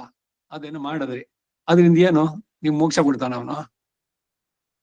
ಅವನು ಪ್ರೀತನಾದ, ಖಂಡಿತ ನೀವು ಮಾಡಿದ ಪೂಜೆಯಿಂದ ಏನ್ ಅವನ್ ಕೊಡ್ಬೋದು? ಅವನಿಂದ ಲಿಮಿಟ್ಸ್ ಅವ್ನಿಗೆ ಎಷ್ಟಿದೆಯೋ ಅಷ್ಟು ಕೊಡ್ಬೋದು. ಅದಕ್ಕಿಂತ ಹೆಚ್ಚಿಗೆ ಕೊಡ್ಲಿಕ್ಕೆ ಆಗುತ್ತೋ? ಹಾಗಾದ್ರೆ ಅವನ ಪೂಜೆ ಬೇಡವೋ? ನಮಸ್ಕಾರ ಮಾಡಿ, ಆದ್ರೆ ಪೂರ್ಣವಾದ ವಿಶ್ವಾಸ ನಾರಾಯಣನಲ್ಲಿ ಇರ್ಲಿ. ಇಷ್ಟೇ ಮಹಾವಿಶ್ವಾಸ ಅನ್ನೋದ್ರಲ್ಲಿ. ಯಾವ ದೇವತೆನೂ ನಿಂದಿಸಿ ಅಂತ ಹೇಳ್ತಾ ಇಲ್ಲ. ಮತ್ತೆ ಅನವಶ್ಯಕವಾಗಿ ಯಾವುದೋ ವ್ರತ ಉಪವಾಸಗಳು ಬೇಕಿಲ್ಲ. ಯಾಕೆ ನಿಮ್ಮನ್ನೇ ನೀವು ಸಮರ್ಪಣೆ ಮಾಡ್ಕೊಂಡ್ಬಿಟ್ರೆ ಭಗವಂತನಿಗೆ, ಈ ವ್ರತ ಮಾಡಿ, ಆ ವ್ರತ ಮಾಡಿ, ಅದಕ್ಕಾಗದ ಮಾಡಿ, ಇದು ಮಾಡಿ. ನಿತ್ಯ ನೈಮಿತ್ತಿಕ ಕರ್ಮಗಳನ್ನ ನಿಂದಿಸ್ತಾ ಇಲ್ಲ. ಆದ್ರೆ ಉದ್ದೇಶ ಏನು? ಕಾಮ್ಯ ಕರ್ಮಗಳು ಇವುಗಳೆಲ್ಲ ಬೇಕಾ? ಫಲಾಭಿಸಂಧಿ ರಹಿತವಾಗಿ ಎಲ್ಲವನ್ನು ನಡೆಸ್ಬೇಕು ಅಂತಂದಾಗ ದೇವ್ರೇನ್ರ ಕೊಡ್ಲಣ್ಣ, ಕೊಡದಿದ್ರೆ ಬಿಡ್ಲಣ್ಣ, ನಾವೆಲ್ಲ ಅವನಿಗೆ ಬಚ್ಚ, ಅವನ್ ಹಾಕಿ ತಾಳ್ದಂಗೆ ಕಣ್ ಮುಚ್ಕೊಂಡು ಹೇಳ್ದಂಗೆ ಇರೋದು. ಏನು ಬರುತ್ತೋ ಜೀವನದಲ್ಲಿ ಅದನ್ನ ಎದುರಿಸ್ತಾ ಹೋದಾಗ ಅದನ್ ಬೇಡ ಇದನ್ ಬೇಡ ಏನು ಹೇಳೋಲ್ಲ. ಕೂರು ಶೋರಿ ವೈ ವೇಂಡೆ ಏನನ್ನು ಕೇಳೋಲ್ಲ ನಾನು. ಕರ್ಮದಿಂದ ಶರೀರವನ್ನು ಉಂಟು ಮಾಡಿದವ್ ನೀನು. ಈ ಶರೀರಕ್ಕೆ ಅದೇನೇನ್ ಕೊಡ್ಬೇಕು ಅನ್ನೋದನ್ನ ನೀನ್ ನಿರ್ಧಾರ ಮಾಡಿದೀಯ. ಹುಟ್ಟಿಸಿದ ಸ್ವಾಮಿತ ಹೊಣೆಗಾರನಾಗಿರಲು ಕೊಟ್ಟು ರಕ್ಷಿಪನ್. ಇದಕ್ಕೆ ಸಂದೇಹ ಬೇಡ, ತಲೆ ಕೆಡ್ಸ್ಕೋಬೇಕಾಗಿಲ್ಲ. ಅಯ್ಯೋ ಕೆಲ್ಸ ನಾಳೆ ದಿವಸ ಹೋಗ್ಬಿಟ್ರಿ ಏನಾಗತ್ತೆ? ಆಕಾಶ ತಲೆ ಮೇಲೆ ಬಿದ್ರೆ ಏನಾಗತ್ತೆ? ಎಲ್ರಿಗೂ ಏನಾಗುತ್ತೋ ನಮಗೂ ಅದೇ ಆಗತ್ತೆ. ಅದರಿಂದ ಅವಾಗ್ಲೂ ತಲೆ ಕೆಡ್ಸ್ಕೋಬೇಕಾಗಿಲ್ಲ. ಭಗವಂತನ್ ನಂಬಿ ಯಾವುದಕ್ಕೋ ತಲೆ ಕೆಡ್ಸ್ಕೊಂಡು ಏನೇನೋ ಮಾಡಿ ಇದಕ್ಕೆ ದೊಡ್ಡವರು ಚಿಕ್ಕವರು ಅಂತ ಆಗ್ಬೇಕಾಗಿಲ್ಲ. ಏನೋ ಟೆನ್ಷನ್ನು, ಏನೋ ಸ್ಟ್ರೆಸ್ಸು, ನಾಳೆ ದಿವಸ ಅದು ಹೋಗ್ಬಿಟ್ರೆ ಏನಾಗತ್ತೆ? ಬಹಳ ಹಿಂದೆನೋ ಒಂದ್ಸಲ ಹೇಳಿದ್ದೆ ನಾನು. ನಾವು ಮಿಡ್ಲ್ ಮ್ಯಾನೇಜ್ಮೆಂಟ್ ಟ್ರೈನಿಂಗ್ ಹೋದಾಗ ಫಸ್ಟ್ ಅವ್ರು ಹೇಳಿದ್ರು, ಎಲ್ರು ರೆಸಿಗ್ನೇಷನ್ ಲೆಟರ್ ಬರೀರಿ. ಏನಿದು? ಟ್ರೈನಿಂಗ್ ಕರೆದ್ಬಿಟ್ಟು resignation, I am resigning for this post. Resign ಕೈ ನಡುಗುತ್ತೆ, ಬರೀ ಈ ಸರಿ ರಿಸೈನ್ ಮಾಡ್ಕೊಟ್ಬಿಡ್ರಿ, ಮನೆಗೆ ಹೋಗಿ ಅಂತಾರೆ. ಆಮೇಲೆ ಏನ್ ಮಾಡ್ಬೇಕು? ಏನು ಆ ಕೆಲಸ ಹೋದ್ರೆ ಪ್ರಾಣ ಹೋಗುತ್ತಾ? ಮನಸ್ಸು ಅದಕ್ಕೆ ಸಿದ್ಧರಾದ್ರೆ ಇದಿಲ್ದಿದ್ರೆ ಇನ್ನೊಂದು ಕೆಲಸ ಆಗುತ್ತೆ, ಇದಕ್ಕಿಂತ ಬೆಟರ್ನೇ ಸಿಗ್ಬೋದು. ಆ ರೀತಿ ನೋಡ್ಬೋದಲ್ಲ. ಯಾಕೆ ಟೆನ್ಷನ್? ಯಾಕೆ ಆ ಭಯ? ಯಾಕೆ ಈ ಭಯ? ಭಯ ಅನ್ನೋದು ಏನು? ಏನದು? ದೆವ್ವನೋ ಭೂತಾನ? ಅಯ್ಯೋ ನಂಗ್ ಭಯ, ಅದನ್ ಕಂಡ್ರೆ ಭಯ, ಇದನ್ ಕಂಡ್ರೆ ಭಯ, ಮುಂದೆ ಕಾಲ ಹೆಂಗಾಗ್ಬಿಡುತ್ತೋ ಭಯ, ಆರೋಗ್ಯ ಹೆಂಗಿರುತ್ತೋ ಭಯ, ಎಲ್ಲಿ ಸಂಬಂಧಗಳು ಅಳಿಸುತ್ತೋ ಅನ್ನೋ ಭಯ. ಭಯ ಯಾಕೆ ಉಂಟಾಗುತ್ತೆ? ಭಯನಾಶನ. ಭಯವನ್ನು ಉಂಟು ಮಾಡಿದವನು ಯಾರು? ಯಾಕೆ ಅವನು ಉಂಟು ಮಾಡ್ದ? ನಿಮ್ಮನ್ನ ಬಯಸ್ಬಿಟ್ಟು ಹೆದರ್ಸ್ಬಿಟ್ಟು ಅವನೇನಾರು ಸಂತೋಷ ಪಡ್ತಾನ? ನಮ್ಮ ಕರ್ಮಯತ್ತವಾಗಿ ಅಂತಂತದ್ದಕ್ಕೆ ಆಯಾಯ ಗ್ರಹಗಳು ಅದು ಇದು ಕೊಡುವಂತದ್ದು. ಆದ್ರೆ ಭಗವಂತನಲ್ಲಿ ಶರಣಾದಾಗ ಭಯಕೃತ ಆದವನೇ, ನಾಶನನು ಕೂಡ ಅವನೇ.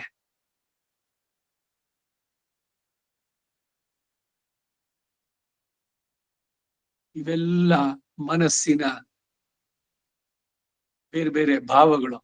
ಅವುಗಳನ್ನೆಲ್ಲ ಬಿಟ್ಟು ಎಲ್ಲವನ್ನು ಭಗವಂತನಿಗೆ ಅರ್ಪಿಸಿದ್ರೆ ಅವನಿದ್ದಾನೆ ನನ್ನ ಜೊತೆಗೆ.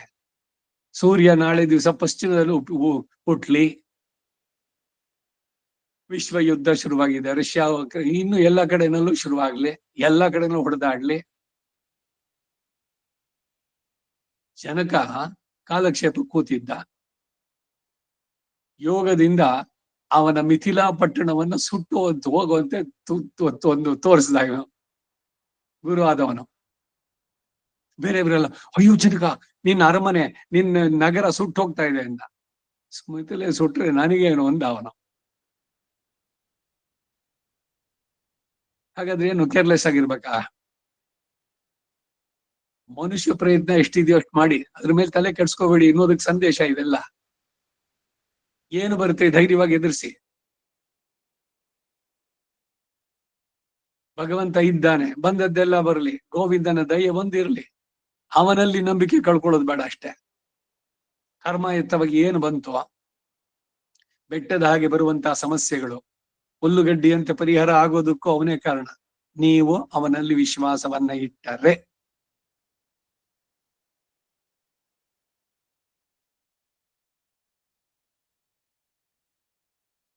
ಅದರಿಂದ ನಿತ್ಯ ನೈಮಿತ್ತಿಕಾದಿ ಎಲ್ಲ ಯಜ್ಞಗಳಲ್ಲೂ ಆರಾಧ್ಯನಾಗೋನು ನಾನೇ. 5ನೇ ಶ್ಲೋಕ. ಈಗ ನಾನು ಹೇಳಿದ 4 ಜನ ಭಕ್ತರು ಈ ಸ್ಥೂಲ ದೇಹವನ್ನು ಬಿಡೋ ಕಾಲದಲ್ಲಿ ನನ್ನನ್ನು ಯಾವ ಪ್ರಕಾರದಲ್ಲಿ ಯಾವ ಪುರುಷಾರ್ಥಕ್ಕಾಗಿ ಸ್ಮರಿಸ್ತಾರೋ ಅವರವರ ಮನೋರಥಕ್ಕೆ ಅನುಗುಣವಾಗಿ ನಾನು ಸಂಕಲ್ಪಿಸಿದ ಫಲಗಳನ್ನ ನೀಡ್ತೇನೆ. ಅಂತ್ಯಕಾಲದಲ್ಲಿ ಸ್ಮರಣೆ ಬೇಕಾ? ಖಂಡಿತ ಬೇಕು. ಅಂತ್ಯಕಾಲದಲ್ಲಿ ನಿನ್ನ ಚಿಂತಿಸೋ ಹಾಗೆ ನಾರಾಯಣ ನಿನ್ನ ನಾಮದ ಸ್ಮರಣೆಯ ಅಹಂ ಸ್ಮರಾಮಿ ಮದ್ಭಕ್ತಂ ನಯಾಮಿ ಪರಮಾಂಗತಿ. ಅಂತ್ಯಕಾಲದಲ್ಲಿ ಸ್ಮರಣೆಯನ್ನ ನಾನೇ ಕೊಡ್ತೀನಿ, ನನಗೆ ಸಮರ್ಪಣೆ ನೀನು ಮಾಡಿದ್ದೆ ಆಗಿದ್ರೆ ಅಪ್ಪೋದಿಕ್ಕಿ ಇಪ್ಪೋದೆ ಶೊಲ್ಲಿ ವೈತೇನ್ ಎಪ್ಪೋದಿಕ್ಕಿ ಆ ಕಡೆಗಾಲದಲ್ಲಿ ನನಗ್ ಜ್ಞಾನ ಇರುತ್ತೋ ಇಲ್ವೋ, ನಿನ್ನ ನೆನಪುಂಟಾಗುತ್ತೋ ಇಲ್ವೋ. ಅದಕ್ಕೆ ಎಲ್ಲ ಚೆನ್ನಾಗಿದ್ದಾಗ, ಬಾಯಿನಲ್ಲಿ ಮಾತು ಬರ್ತಾ ಇದ್ದಾಗ, ಕಂಠಾವರೋಧನವಿದವು ಸ್ಮರಣಂ ಕುತಸ್ತೆ. ಮುಕುಂದ ಬಾಳೆನಲ್ಲಿ ಕುಲಶೇಖರ ಕೇಳ್ತಾರೆ, ಆ ಕಡೆಗಾಲದಲ್ಲಿ ಗಂಟಲ್ಲಿ ಎಲ್ಲ ಶ್ಲೇಷ್ಮ, ಕಫ, ವಾತ, ಪಿತ್ತ ಇವುಗಳ ವೈಪರೀತ್ಯ, ಅದರಲ್ಲಿ ಎಲ್ಲ ಗರಗರ ಅಂತ ಶ್ಲೇಷ್ಮ, ವಾಯಸ್ಸೇ ಬರೋಲ್ಲ. ಏನ್ ಹೇಳ್ತೀನಿ ಅವಾಗ? ಅದಕ್ಕೆ ಯಾವಾಗ ಬರೋದಕ್ ಸಾಧ್ಯ ಇತ್ತೋ ಆವಾಗ ನೀನನ್ನು ಕೊಂಡಾಡಿದ್ದೇನೆ, ಇದನ್ನ ನೀನ್ ನೆನ್ಪಿಟ್ಕೋ. ಹೇಳಿದ್ಯಲ್ಲ ವರಾಹ ಚರ್ಮ ಶ್ಲೋಕದಲ್ಲಿ, ಅಹಂ ಸ್ಮರಾಮಿ ಮದ್ಭಕ್ತಂ, ನಾನ್ ನೆನೆಸ್ಕೊಳ್ತೀನಿ.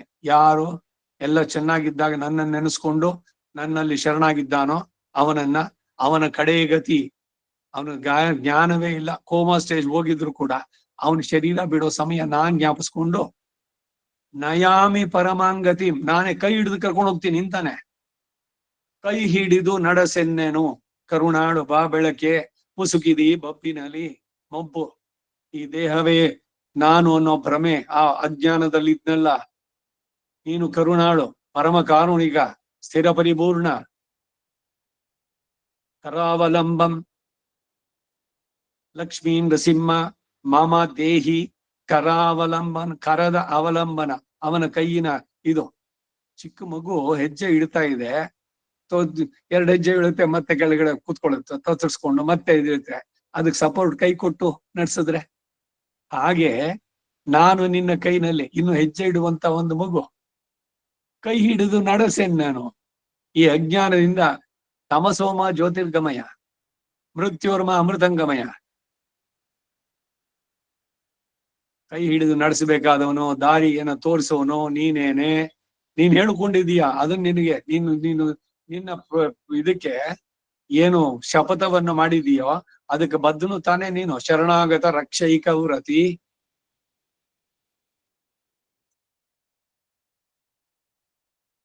ಹಾಗೆ ಕೈ ಹಿಡಿದು ನೀನ್ ನನ್ನನ್ನ ನಡೆಸ್ಬೇಕು.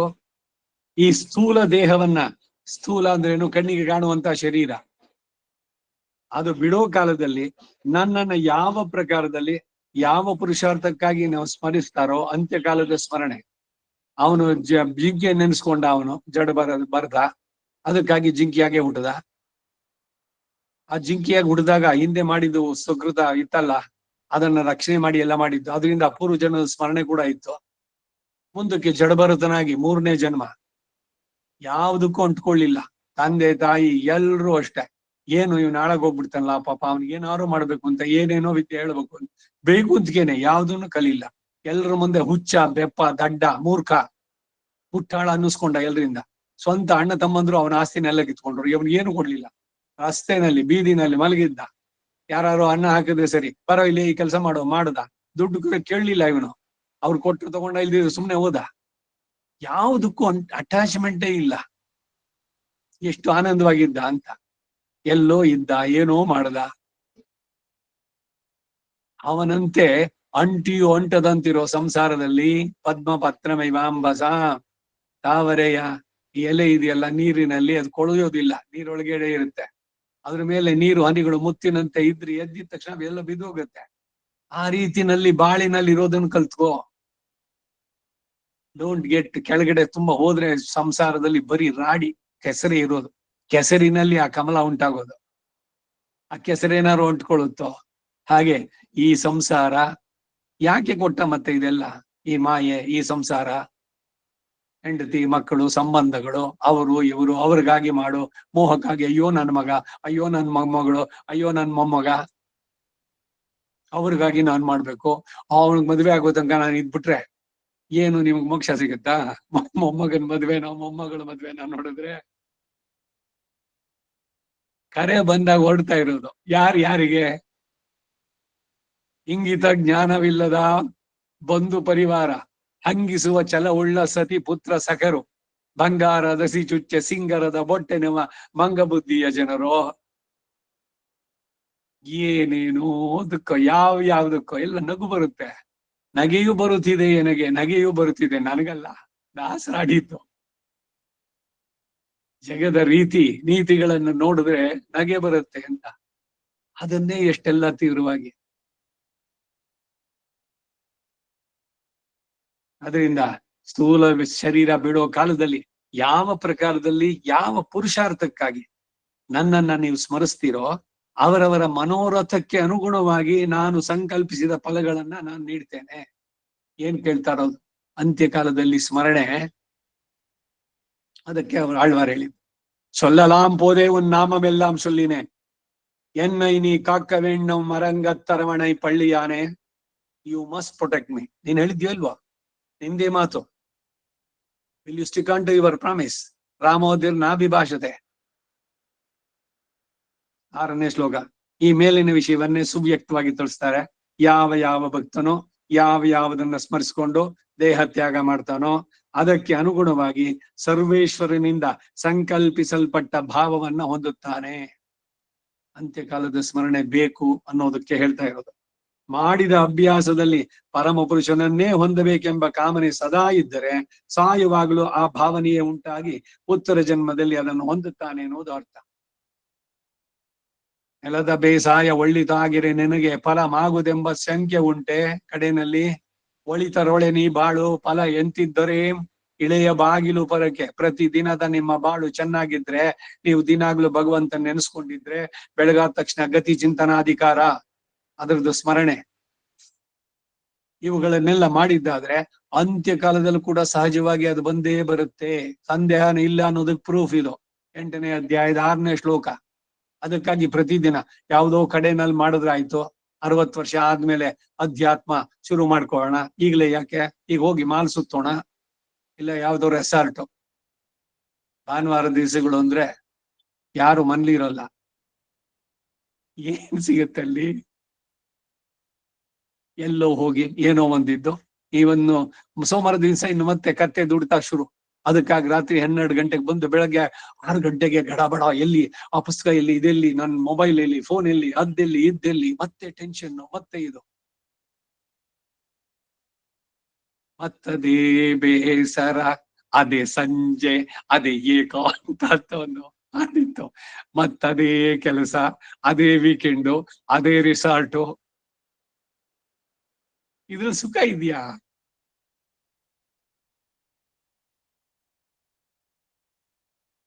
ಅದರಿಂದ ಏನು ಸಂದೇಶ ಅಂದ್ರೆ ಪ್ರತಿ ದಿನ ನಿಯಮಿತವಾಗಿ ಶಿಸ್ತಿನಿಂದ ಡಿಸಿಪ್ಲಿನ್, ದಿವಸಾಲು ವಿಷ್ಣು ಸಹಸ್ರನಾಮ ಹೇಳಿ, ನಾಮ ಸಂಕೀರ್ತನೆ ಮಾಡಿ, ಬೆಳಗ್ಗೆ ಎದ್ದಿದ ತಕ್ಷಣ ಪ್ರಾತರನು ಸಂದೇಯ ಶ್ಲೋಕತ್ರಯಗಳು, ಅಭ್ಯಾಸೇನ ತು ಕೌಂತೆಯ ವೈರಾಗ್ಯೇನ, ಹೀಗೆ ಸಾಧಿಸಬಹುದು ಅನ್ನೋದನ್ನು ಕೂಡ ಇಟ್ ಪ್ರಾಕ್ಟಿಕಲ್ ಫಿಲಾಸಫಿ ಇದು.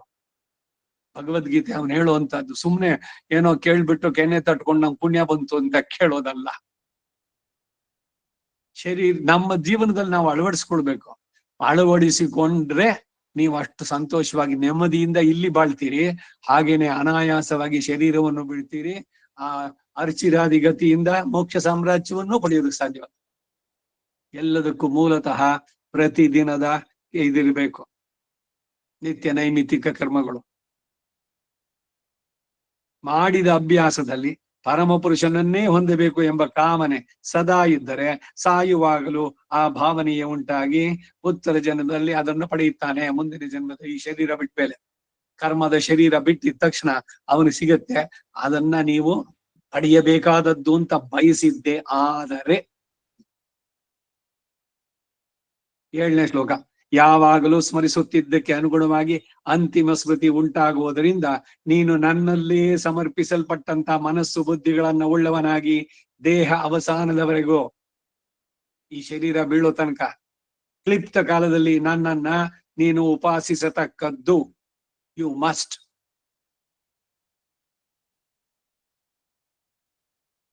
ಬಾಳಿನಲ್ಲಿ ಒಂದು ಡಿಸಿಪ್ಲಿನ್ ಇರಬೇಕು. ಸ್ಮೃತಿ ಶ್ರುತಿಗಳಲ್ಲಿ ಹೇಳಿದಂತೆ ಜೀವನವನ್ನ ನಡೆಸುವಂತಹದ್ದು ವಿಧಿವಿಧಾನ ಇರಬೇಕು. ದಿನದ 5 ಕಾಲಗಳು ಪಂಚಕಾಲ ಪರಾಯಣ, ಅಭಿಗಮನ, ಉಪಾದಾನ, ಇಜ್ಜ, ಸ್ವಾಧ್ಯಾಯ, ಯೋಗ, ಇವುಗಳಲ್ಲಿ ನಡೆಸಬೇಕಾದ ಪುರುಷನಿಗೆ ವಿಹಿತವಾದ ಧರ್ಮ, ಸ್ತ್ರೀಯಾಗಿ ಜನಿಸಿದ್ದಕ್ಕೆ ಆ ಶರೀರದಲ್ಲಿ ಮಾಡಬೇಕಾದಂತಹ ಕರ್ಮಗಳು. ಹೆಚ್ಚು ಕಡಿಮೆ ಹುಚ್ಚುತನ ಅದೆಲ್ಲ. ಇವ್ರು ಕಡಿಮೆ ಇಲ್ಲ, ನಾವು ಅದನ್ನ ಮೀಟ್ಬೇಕು, ಈ ಎಲ್ಲ ತಲೆಯಿಂದ ತೆಗೆದಾಕ್ಬೇಕೆಲ್ಲದನ್ನ. ಮನುಷ್ಯ ಶರೀರ ಹೇಳ್ತಾ ಇರೋದಿಲ್ಲಿ, ಅದರಲ್ಲಿ ನಡೆಸಬೇಕಾದಂತಹ ಕ್ರಿಯೆಗಳು ಎಲ್ಲವನ್ನು ಡಿಸಿಪ್ಲಿನ್ಡ್ ಲೈಫ್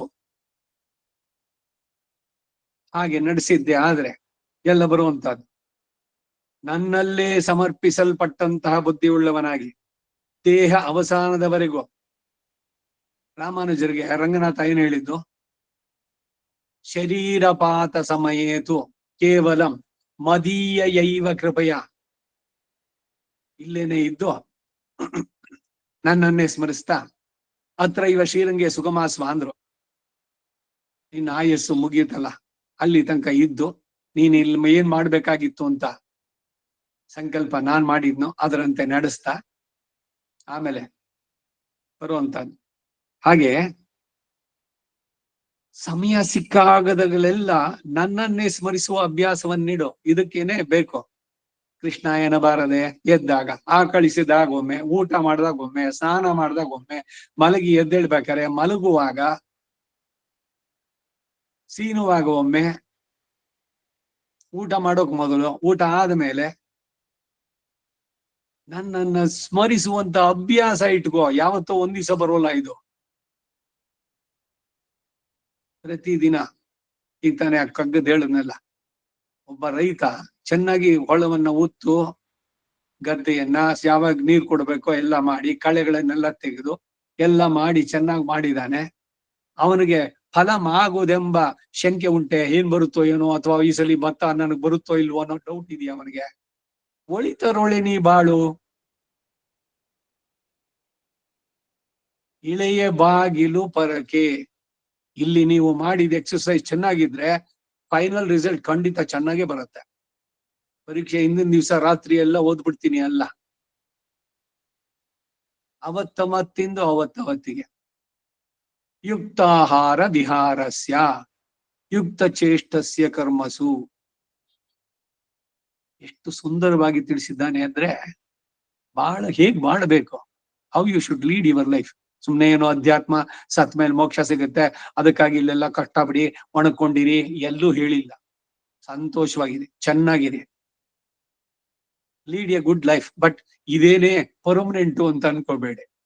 ಇವತ್ತಿಗಿದು, ನಾಳೆ ದಿವಸ ಇನ್ನಿದೆಯೋ ಅದನ್ನು ಎದುರಿಸಿ ಧೈರ್ಯವಾಗಿ. ಇಂದು ಮೃಷ್ಟಾನ್ನ ಭೋಜನ ಸುಖ, ನಾಳೆ ತಿಥಿ ಊಟ, ನಾಡಿದ್ದು ಉಪವಾಸ. ಮಂದಗಳು ಹೆಚ್ಚಿರೋದು, ಮಂದಗಳು ಕೊರೆ ಇರೋದು. ತಿಂದ ನಿನ್ನ ಋಣ ತೀರುತ್ತಲೇ ಪಯಣ, ಎಲ್ಲ ಋಣಾನುಬಂಧ ರೂಪೇಣ. ಪಶು ಪತ್ನಿ ಸುತ ಆಲಯ, ಪತ್ನಿಯೋ ಪತಿಯೋ ಎಲ್ಲ ಅಷ್ಟೇ ಋಣಾನುಬಂಧ ರೂಪೇಣ. ಎಲ್ಲರೂ ಅಷ್ಟೇ. ತಂದೆ ಮಕ್ಕಳಿಗೆ, ತಾಯಿ ಮಕ್ಕಳಿಗೆ ಹದಗೆಟ್ಟುದವನು ಕಾಣೆಯ, ಹೊಂದಿಕೊಂಡಿರುವವರು ಅಹಮತಿಗೆ ಬೆಳೆಯುವನಗ. ತಂದೆ ಯಾರು, ಮಕ್ಕಳಾರು, ತಾಯಿ ಯಾರು, ಬಂದ ಮುರಿಯುವುದು ಸಂಬಂಧಗಳು. ಇವಕ್ಕೆಲ್ಲ ಇಂಪಾರ್ಟೆನ್ಸ್ ಕೊಡಬೇಡಿ. ಹಾಗಾದ್ರೆ ಬಿಟ್ಬಿಡ್ಬೇಕಾ? ಎಲ್ಲದನ್ನು ಕರ್ತವ್ಯದ ದೃಷ್ಟಿಯಿಂದ ಎಷ್ಟು ಅಷ್ಟು ಮಾಡೋದಷ್ಟೇ, ಯಾವುದ್ರಲ್ಲೂ ಅಂಟ್ಕೋಬೇಡಿ. ಹಾಗಿದ್ರೆ ನಿಮ್ಮ ಜೀವನ ಸರಿಯಾದ ಪಥದಲ್ಲಿ. ಅಗ್ನೇ ನಯ ಸುಪಥಾರಾಯೇ ಅಸ್ಮಾನ್. ಸುಪಥ ಅದೇನೇ ದೈವಯಾನ, ಅರ್ಚಿರಾದಿಗತಿ, ಅದರಲ್ಲಿ ಹೋಗೋದಕ್ಕೆ, ಮಾರ್ಗದಲ್ಲಿ ಹೋಗೋದಕ್ಕೆ ಸಾಧ್ಯವಾಗತ್ತೆ ಅಂತ. ನನ್ನನ್ನ ನೀನು ದೇಹ ಅವಸಾನದ ತನಕ ಉಪಾಸಿಸತಕ್ಕದ್ದು. ಅದು ಅಲ್ಲದೆ ಸಮಯ ಸಿಕ್ಕದ ಹಾಗೆಲ್ಲ ನನ್ನನ್ನೇ ಸ್ಮರಿಸುವ ಅಭ್ಯಾಸ ಮಾಡೋ. ಮಾಡಿದ್ದೆಲ್ಲ ನನಗೆ ಸಮರ್ಪಣೆ ಮಾಡು. ಯದಶ್ನಾತಿ ಯತ್ ಪಿಬತಿ ತದಸ್ಯ ಸೋಮಪಾನಂ. ಯದ್ಯತ್ ಕರ್ಮ ಕರೋಮಿ ತತ್ತದಖಿಲಂ. ಹೇ ಶ್ರೀಮನ್ನಾರಾಯಣ, ತವ ಆರಾಧನಂ. ಆ ಉಪಾಸನೆಗೆ ಸಾಧಕವಾಗಿ ನಿನಗೆ ವಿಹಿತವಾಗಿರುವ ಯಜ್ಞಾದಿ ಕರ್ಮಗಳನ್ನೆಲ್ಲ, ಯಾರಿಗೇನೇನು, ಪುರುಷನಾದ್ರೆ ಪುರುಷ, ಸ್ತ್ರೀಗಾದ್ರೆ ಅವರ ಧರ್ಮದ್ದು, ಈಗ ಅವರು ಕೂತ್ಕೊಂಡು ಯಜ್ಞ ಮಾಡ್ಬೇಕು ಅಂತಿಲ್ಲ. ನ ಸ್ತ್ರೀ ಜುಹುಯಾತ್ ಧರ್ಮಶಾಸ್ತ್ರದಲ್ಲಿ ಇದೆ, ಸ್ತ್ರೀಯರು ಹೋಮ ಮಾಡಬಾರ್ದು. ಮತ್ತೆ ನಮಗದನ್ನು ವಿ ಹ್ಯಾವ್ ಬಿನ್ ಡಿಪ್ರೈವ್ಡ್. ಹುಚ್ಚುತನ ಇದು, ಮೂರ್ಖರಷ್ಟೇ ಸರಿಯಾಗಿ ಅದರ ಅರ್ಥ ತಿಳಿದೇ ಇರೋದು. ಯಾಕೆಂದ್ರೆ ಪತ್ನಿ ಇಲ್ದಲ್ಲ ಇದ್ರೆ ಇವನಿಗೆ ಯಜ್ಞದ ಅಧಿಕಾರನೇ ಇಲ್ಲ. She has to be there. ಪತ್ನಿ ಸಂಯಾಜ ಅಂತಿದೆ, ಅವರಿಬ್ಬರು ಕೂತ್ಕೊಂಡು ನಡೆಸಿದಾಗ್ಲೇ ಅದು ಯಜ್ಞ. ಈ ಉಪಾಸನೆಗೆ ಸಾಧಕವಾಗಿ ನಿನಗೆ ವಿಹಿತವಾದಂತಹ ಯಜ್ಞಾದಿ ಕರ್ಮಗಳು, ಬಾಳೆ ಒಂದು ದ್ರವ್ಯ ಯಜ್ಞ, ತಪೋ ಯಜ್ಞ, ವಾಕ್ ಯಜ್ಞ, ದಿವಸ ಒಂದೊಂದು ಚಾಪ್ಟರ್ ಭಗವದ್ಗೀತೆ ಓದಿ, ನಿತ್ಯ ಪಾರಾಯಣ, ರಾಮಾಯಣದ ಒಂದು ಸರ್ಗ, ಮಹಾಭಾರತದಲ್ಲಿ ಒಂದು ಅಧ್ಯಾಯ, ಇದು ಯಜ್ಞ ಅಲ್ವೋ? ಏನ್ ತುಪ್ಪ ಇಟ್ಕೊಂಡು ಬೆಂಕಿಗೆ ಸುರಿದ್ರೇನೆ ಯಜ್ಞ? ಅದು ಯಜ್ಞ ಅಲ್ಲ. ಇಲ್ಲೇ ಹೇಳ್ತಾನೆ, ಭಗವದ್ಗೀತೆನಲ್ಲೇ ಬಂತು ಈ ಮಾತು. ಹಾಗೆಯೇ ನಿನಗೆ ವಿಹಿತವಾಗಿರುವ ದುಷ್ಟ ನಿಗ್ರಹಕ್ಕಾಗಿ ಧರ್ಮ ಯುದ್ಧವನ್ನು ಮಾಡತಕ್ಕದ್ದು, ಅನ್ಯಾಯಕ್ಕೆ ಪ್ರತಿಭಟಿಸುವಂತಹದ್ದು. ಅದಿಲ್ಲ ಅಂತಂದ್ರೆ ಆ ಜಾಗ ಖಾಲಿ ಮಾಡಿ. Don't be a part in some injustice is going on. ಅದರಲ್ಲಿ ನೀವು ಭಾಗವಹಿಸಬಾರ್ದು, ಅಥವಾ ಮೌನವಾಗಿ ಸುಮ್ಮನೆ ಇರಬಾರ್ದು. ಭೀಷ್ಮ ತಲೆ ತಗ್ಗಿಸ್ಕೊಂಡು ಕೂತಿದ್ನಲ್ಲ ದ್ರೌಪದಿ ವಸ್ತ್ರಾಪಹರಣದಲ್ಲಿ, ಆ ರೀತಿ ಮಾಡಬಾರ್ದು. ಶಕ್ತಿ ಇರ್ಲಿಲ್ವಾ ಅವನಿಗೆ? ಎದ್ದು ಹಿಡಿದು ಅವ್ನ 4 ಕ್ಯಾನೆ ಬಡ್ದು ಅವನಿಗೆ ಕಾಲಿಗೆ ಬಿಡು, ಅವಳಿಗೆ ನಿನ್ನ ಹತ್ತಿಗೆ ತಾಯಿಗೆ ಸಮಾನ ಅವಳು ಅಂತ ಹೇಳೋಕೆ ಏನಾಗಿತ್ತು ಇವನಿಗೆ?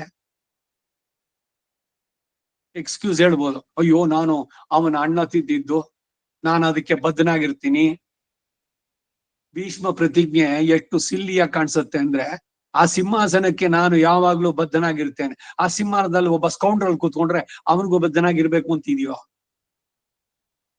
ಪಿತಾಮಹನಾಗಿ ಧೃತರಾಷ್ಟ್ರನಿಗೆ ಬಾರಿಸ್ಬೋದಿತ್ತು ಅವನು. ಎಲ್ಲಿ ಹೋಗ್ತಾ ಇದ್ಯೋ ನಿನ್ ತಲೆ ಅಂತ. ಅದಕ್ಕೆ ಅಷ್ಟೊಂದು ಕಷ್ಟ ಅನುಭವಿಸಿದ್ದು. ಶರಪಂಜರಿ ಶೈಯಲ್ಲಿ ಮಲಗಿ ಆ ಶರದ ಅರ್ಜುನ ಬಿಟ್ಟಿದ್ ಬಾಣ ಚುಚ್ಚಿದ್ದಕ್ಕಿಂತ ದುರ್ಯೋಧನ ಬಿಟ್ಟಿದ್ ಬಾಣಗಳು ಕಡಿಮೆನ? ಪ್ರತಿ ದಿನ 10,000 ಅತಿರಥ ಮಹಾರಥರನ್ನ ಕೊಂದು ಬಂದ. ಆದ್ರೂ ಕೂಡ ವಯಸ್ಸಾಗಿದೆ, ವೃದ್ಧ ದೇಹ,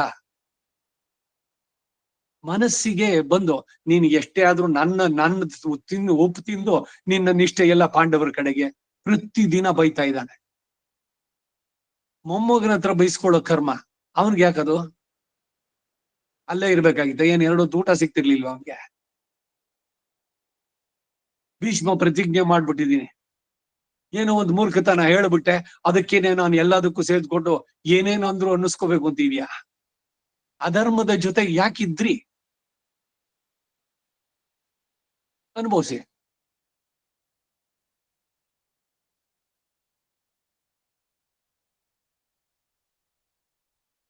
ಅದರಿಂದ ಧರ್ಮಕ್ಕಾಗಿ ಧರ್ಮ ಯುದ್ಧವನ್ನ ನಡೆಸೋದು ಹೀಗೆ ಮಾಡೋದಾದ್ರೆ ನನ್ನನ್ನು ಹೊಂದುತ್ತೀಯಾ? ಅದರಲ್ಲಿ ಸಂಶಯವೇ ಇಲ್ಲ ಅಂದ. 8ನೇ ಶ್ಲೋಕ. ಇದು ಇವತ್ತೇ ಮುಗಿಯಲ್ಲ, ಇದು ಸಂಗ್ರಹ ಅಂತ ಹೇಳಿದ್ದನ್ನು ನಾನೇ ಮತ್ತೆ ವಿಸ್ತಾರ ಮಾಡ್ತಾ ಇದ್ದೀನಿ ಇಲ್ಲಿ. ಈ ಶ್ಲೋಕದಲ್ಲಿ ಐಶ್ವರ್ಯಾರ್ಥಿ ಉಪಾಸನ ಪ್ರಕಾರ ಹೇಳ್ತಾ ಇದೆ. ಐಶ್ವರ್ಯಾರ್ಥಿ ಅಂದ್ರೆ ಅರ್ಥಾರ್ಥಿ ಅವರಿಬ್ರು.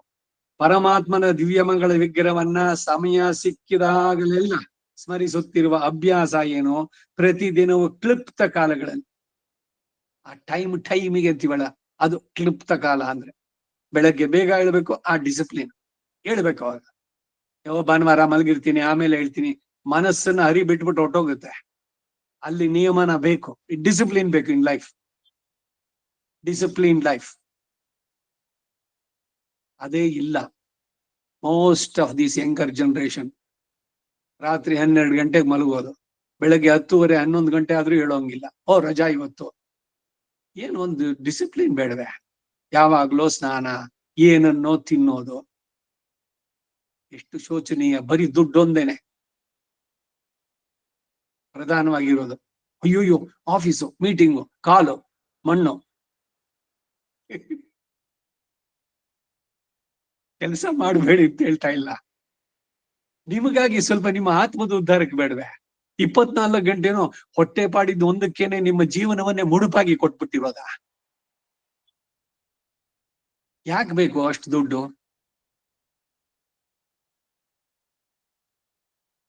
ಎಲ್ಲವನ್ನೂ ಬಿಟ್ಟು ಸಮಯ ಸಿಕ್ಕಿದ ಕಾಲಗಳೆಲ್ಲ ಸ್ಮರಿಸುತ್ತಿರುವ ಅಭ್ಯಾಸ ಏನು, ಪ್ರತಿದಿನವೂ ಕ್ಲಿಪ್ತ ಕಾಲಗಳಲ್ಲಿ ಪರಮಾತ್ಮನನ್ನು ಉಪಾಸಿಸೋದು, ಇವುಗಳಿಂದ ಕೂಡಿದ ಮನಸ್ಸಿನಿಂದ ತನಗೆ ಅಭಿಲಿಷಿತವಾದ ಐಶ್ವರ್ಯವಲ್ಲದೆ ಇನ್ನು ಯಾವುದನ್ನು ಅಪೇಕ್ಷಿಸದೆ ಇನ್ನೂ ಹೆಚ್ಚಿಗೆ ಬೇಕು, ಇನ್ನೂ ಬೇಕು, ಸಾಕು ಅನ್ನೋದು ಯಾವಾಗ ಕಲ್ತ್ಕೊಳ್ಳೋದು? ಅಲಂ ಪ್ರತ್ಯಯ ಬುದ್ಧಿ, ಐಡಿಯಾ ಆಫ್ ಎನಫ್ನೆಸ್ ಕೊಟ್ಟಿದ್ದಾನಲ್ಲ ಭಗವಂತ. ಸೋಮಾರಿಯಾಗಿರು ಅಂತ ಹೇಳ್ತಾ ಇಲ್ಲ, ಮನಸ್ಸನ್ನು ಸಮಾಧಾನವಾಗಿ ಇಟ್ಕೊಳ್ಳೋದು. ಹೀಗೆ ಆ ಪರಮ ಪುರುಷನನ್ನ ದೇಹಾವಸಾನ ಕಳೆದವರೆಗೂ ಯೈತ್ ಇಳೈಪದನ್ ಮೊನ್ನಂ ಅಡವಿನೋ ಅಂತಂದ್ರು. ಯೈಪು ಅಂತಂದ್ರೆ ಮೃತ್ಯು, ನನ್ನನ್ನ ಆದರ್ಸ ಮೊದ್ಲು ನಿನ್ನನ್ನ ನಾನು ಪಡೀಬೇಕು, ನೀ ಕೊಟ್ಟ ಈ ಮನುಷ್ಯ ಶರೀರ ಅದರ ಸಾರ್ಥಕತೆ ಆಗ್ಬೇಕು.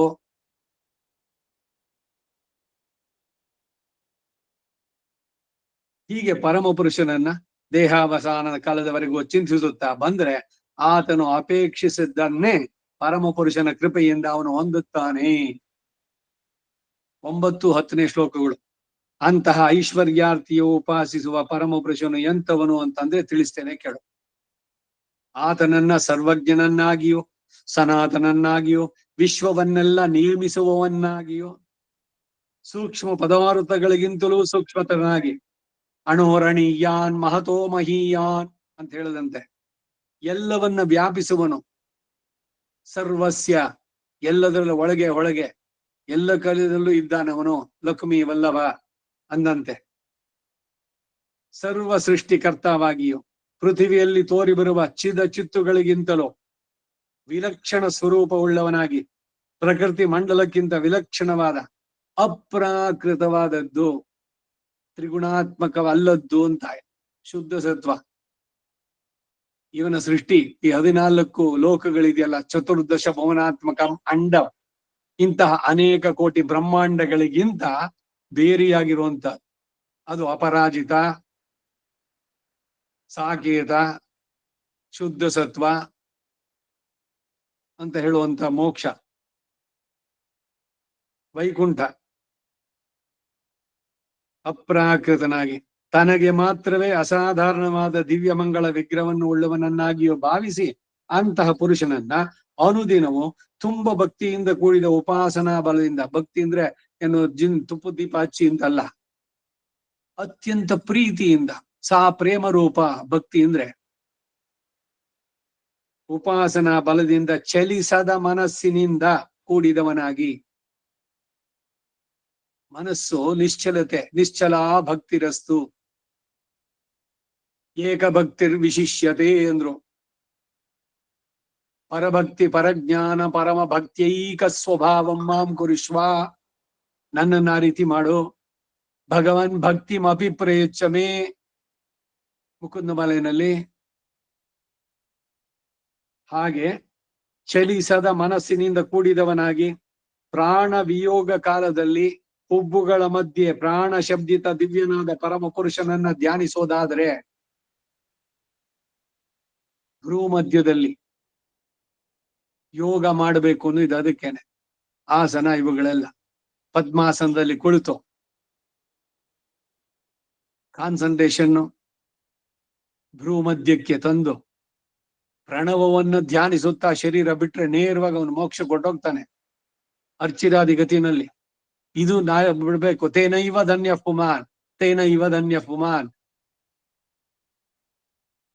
ಪರಮಾರ್ಥ ಸ್ತುತಿ.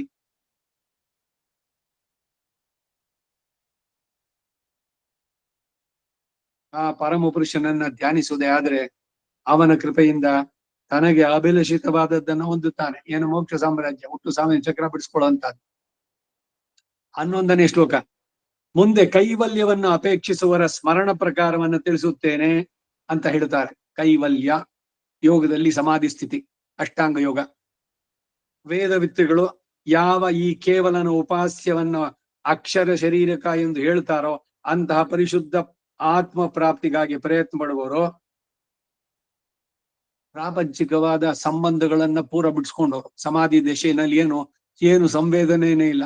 ಸುಖ ದುಃಖ ಲಾಭ ನಷ್ಟ ಯಾವುದೂ ಬರೋಲ್ಲ. ಪ್ರಕೃತಿಗೆ ವಿಲಕ್ಷಣವಾದಂತ ಸ್ಥಿತಿ ಅದು. Detached from the worldly contacts ಏನಿದೆ ಅದು ಎಲ್ಲ ಈ ಎಲ್ಲ ದ್ವಂದ್ವಗಳಿಗಿಂತ ಅತೀತನಾಗಿ ಪರಿಶುದ್ಧ ಆತ್ಮ ಪ್ರಾಪ್ತಿಗಾಗಿ ಪ್ರಯತ್ನ ಪಡುವಂತವ್ರು, ಆತ್ಮ ಸಾಕ್ಷಾತ್ಕಾರಕ್ಕೆ ಪ್ರಯತ್ನ ಪಡುವರು, ಐಹಿಕದಲ್ಲಿ ಅನುರಾಗವನ್ನ ತ್ಯಜಿಸಿದವರಾಗಿ ಅಂತಹ ಅಕ್ಷರ ಶರೀರಕ ಪ್ರಾಪ್ಯವನ್ನು ಹೊಂದುತ್ತಾರೋ ಅಂತಹ ಪ್ರಾಪ್ಯವನ್ನು ಹೊಂದಬೇಕೆಂಬ ಇಚ್ಛೆ ಉಳ್ಳವರು ಸ್ತ್ರೀ ಸಂಭೋಗಾದಿಗಳನ್ನ ಬಿಟ್ಟು ಬ್ರಹ್ಮಚರ್ಯವನ್ನ ಆಶ್ರಯಿಸ್ತಾರೋ ಅಂತಹ ಪ್ರಾಪ್ಯವನ್ನ ಸಂಗ್ರಹವಾಗಿ ತಿಳಿಸ್ತೇನೆ. ಬ್ರಹ್ಮಚರ್ಯ, ಅಪರಿಗ್ರಹ, ಯಮ ನಿಯಮ ಇವುಗಳಲ್ಲೇ ಎಲ್ಲ ಬಂದ್ಬಿಡುತ್ತೆ. ಅಂತರಿಂದ್ರಿಯಗಳ ನಿಗ್ರಹ, ಬಹಿರಿಂದ್ರಿಯಗಳ ನಿಗ್ರಹ, ಪ್ರಾಣಾಯಾಮ, ಪ್ರತ್ಯಾಹಾರ, ಧ್ಯಾನ, ಧಾರಣ ಎಲ್ಲ ಆದ್ಮೇಲೆ ಸಮಾಧಿ. ಸಮಾಧಿ ಸ್ಥಿತಿ, ಈ ಸಮಾಧಿ ಅಲ್ಲ. ಇದು ಹೇಗೆ ಅಂತಂದ್ರೆ, ಇಲ್ಲಿಂದ ನೀವು ಅಮೆರಿಕಾಗ ಹೋಗ್ಬೇಕು, ಲಂಡನ್ ಇಳಿದ್ರಿ, ಅಯ್ಯೋ ಸುತ್ತಮುತ್ತ ಎಲ್ಲ ಒಂದ್ ಸ್ವಲ್ಪ ನೋಡೋಣ, ಪ್ಯಾಕೇಜ್ 2 ಅಲ್ಲೂ ಒಂದ್ ವಾರ ಮುಗಿಸ್ಕೊಂಡು ಆಮೇಲೆ ನೆಕ್ಸ್ಟ್ ಇನ್ನೊಂದು ವಾರ ಬಿಟ್ಟು ಆಮೇಲೆ ನೆಕ್ಸ್ಟ್ ಫ್ಲೈಟ್ ಅಲ್ಲಿಂದ ಕಂಟಿನ್ಯೂಟಿ. ಅಷ್ಟೇ ವ್ಯತ್ಯಾಸ ಅಂತ ಹಿಂದೆ ಹೇಳಿದೆ ನಾವು. ಅಷ್ಟೇನೆ ಜ್ಞಾನಿಗೂ ಜಿಜ್ಞಾಸುವಿಗೂ ಇರೋ ವ್ಯತ್ಯಾಸ.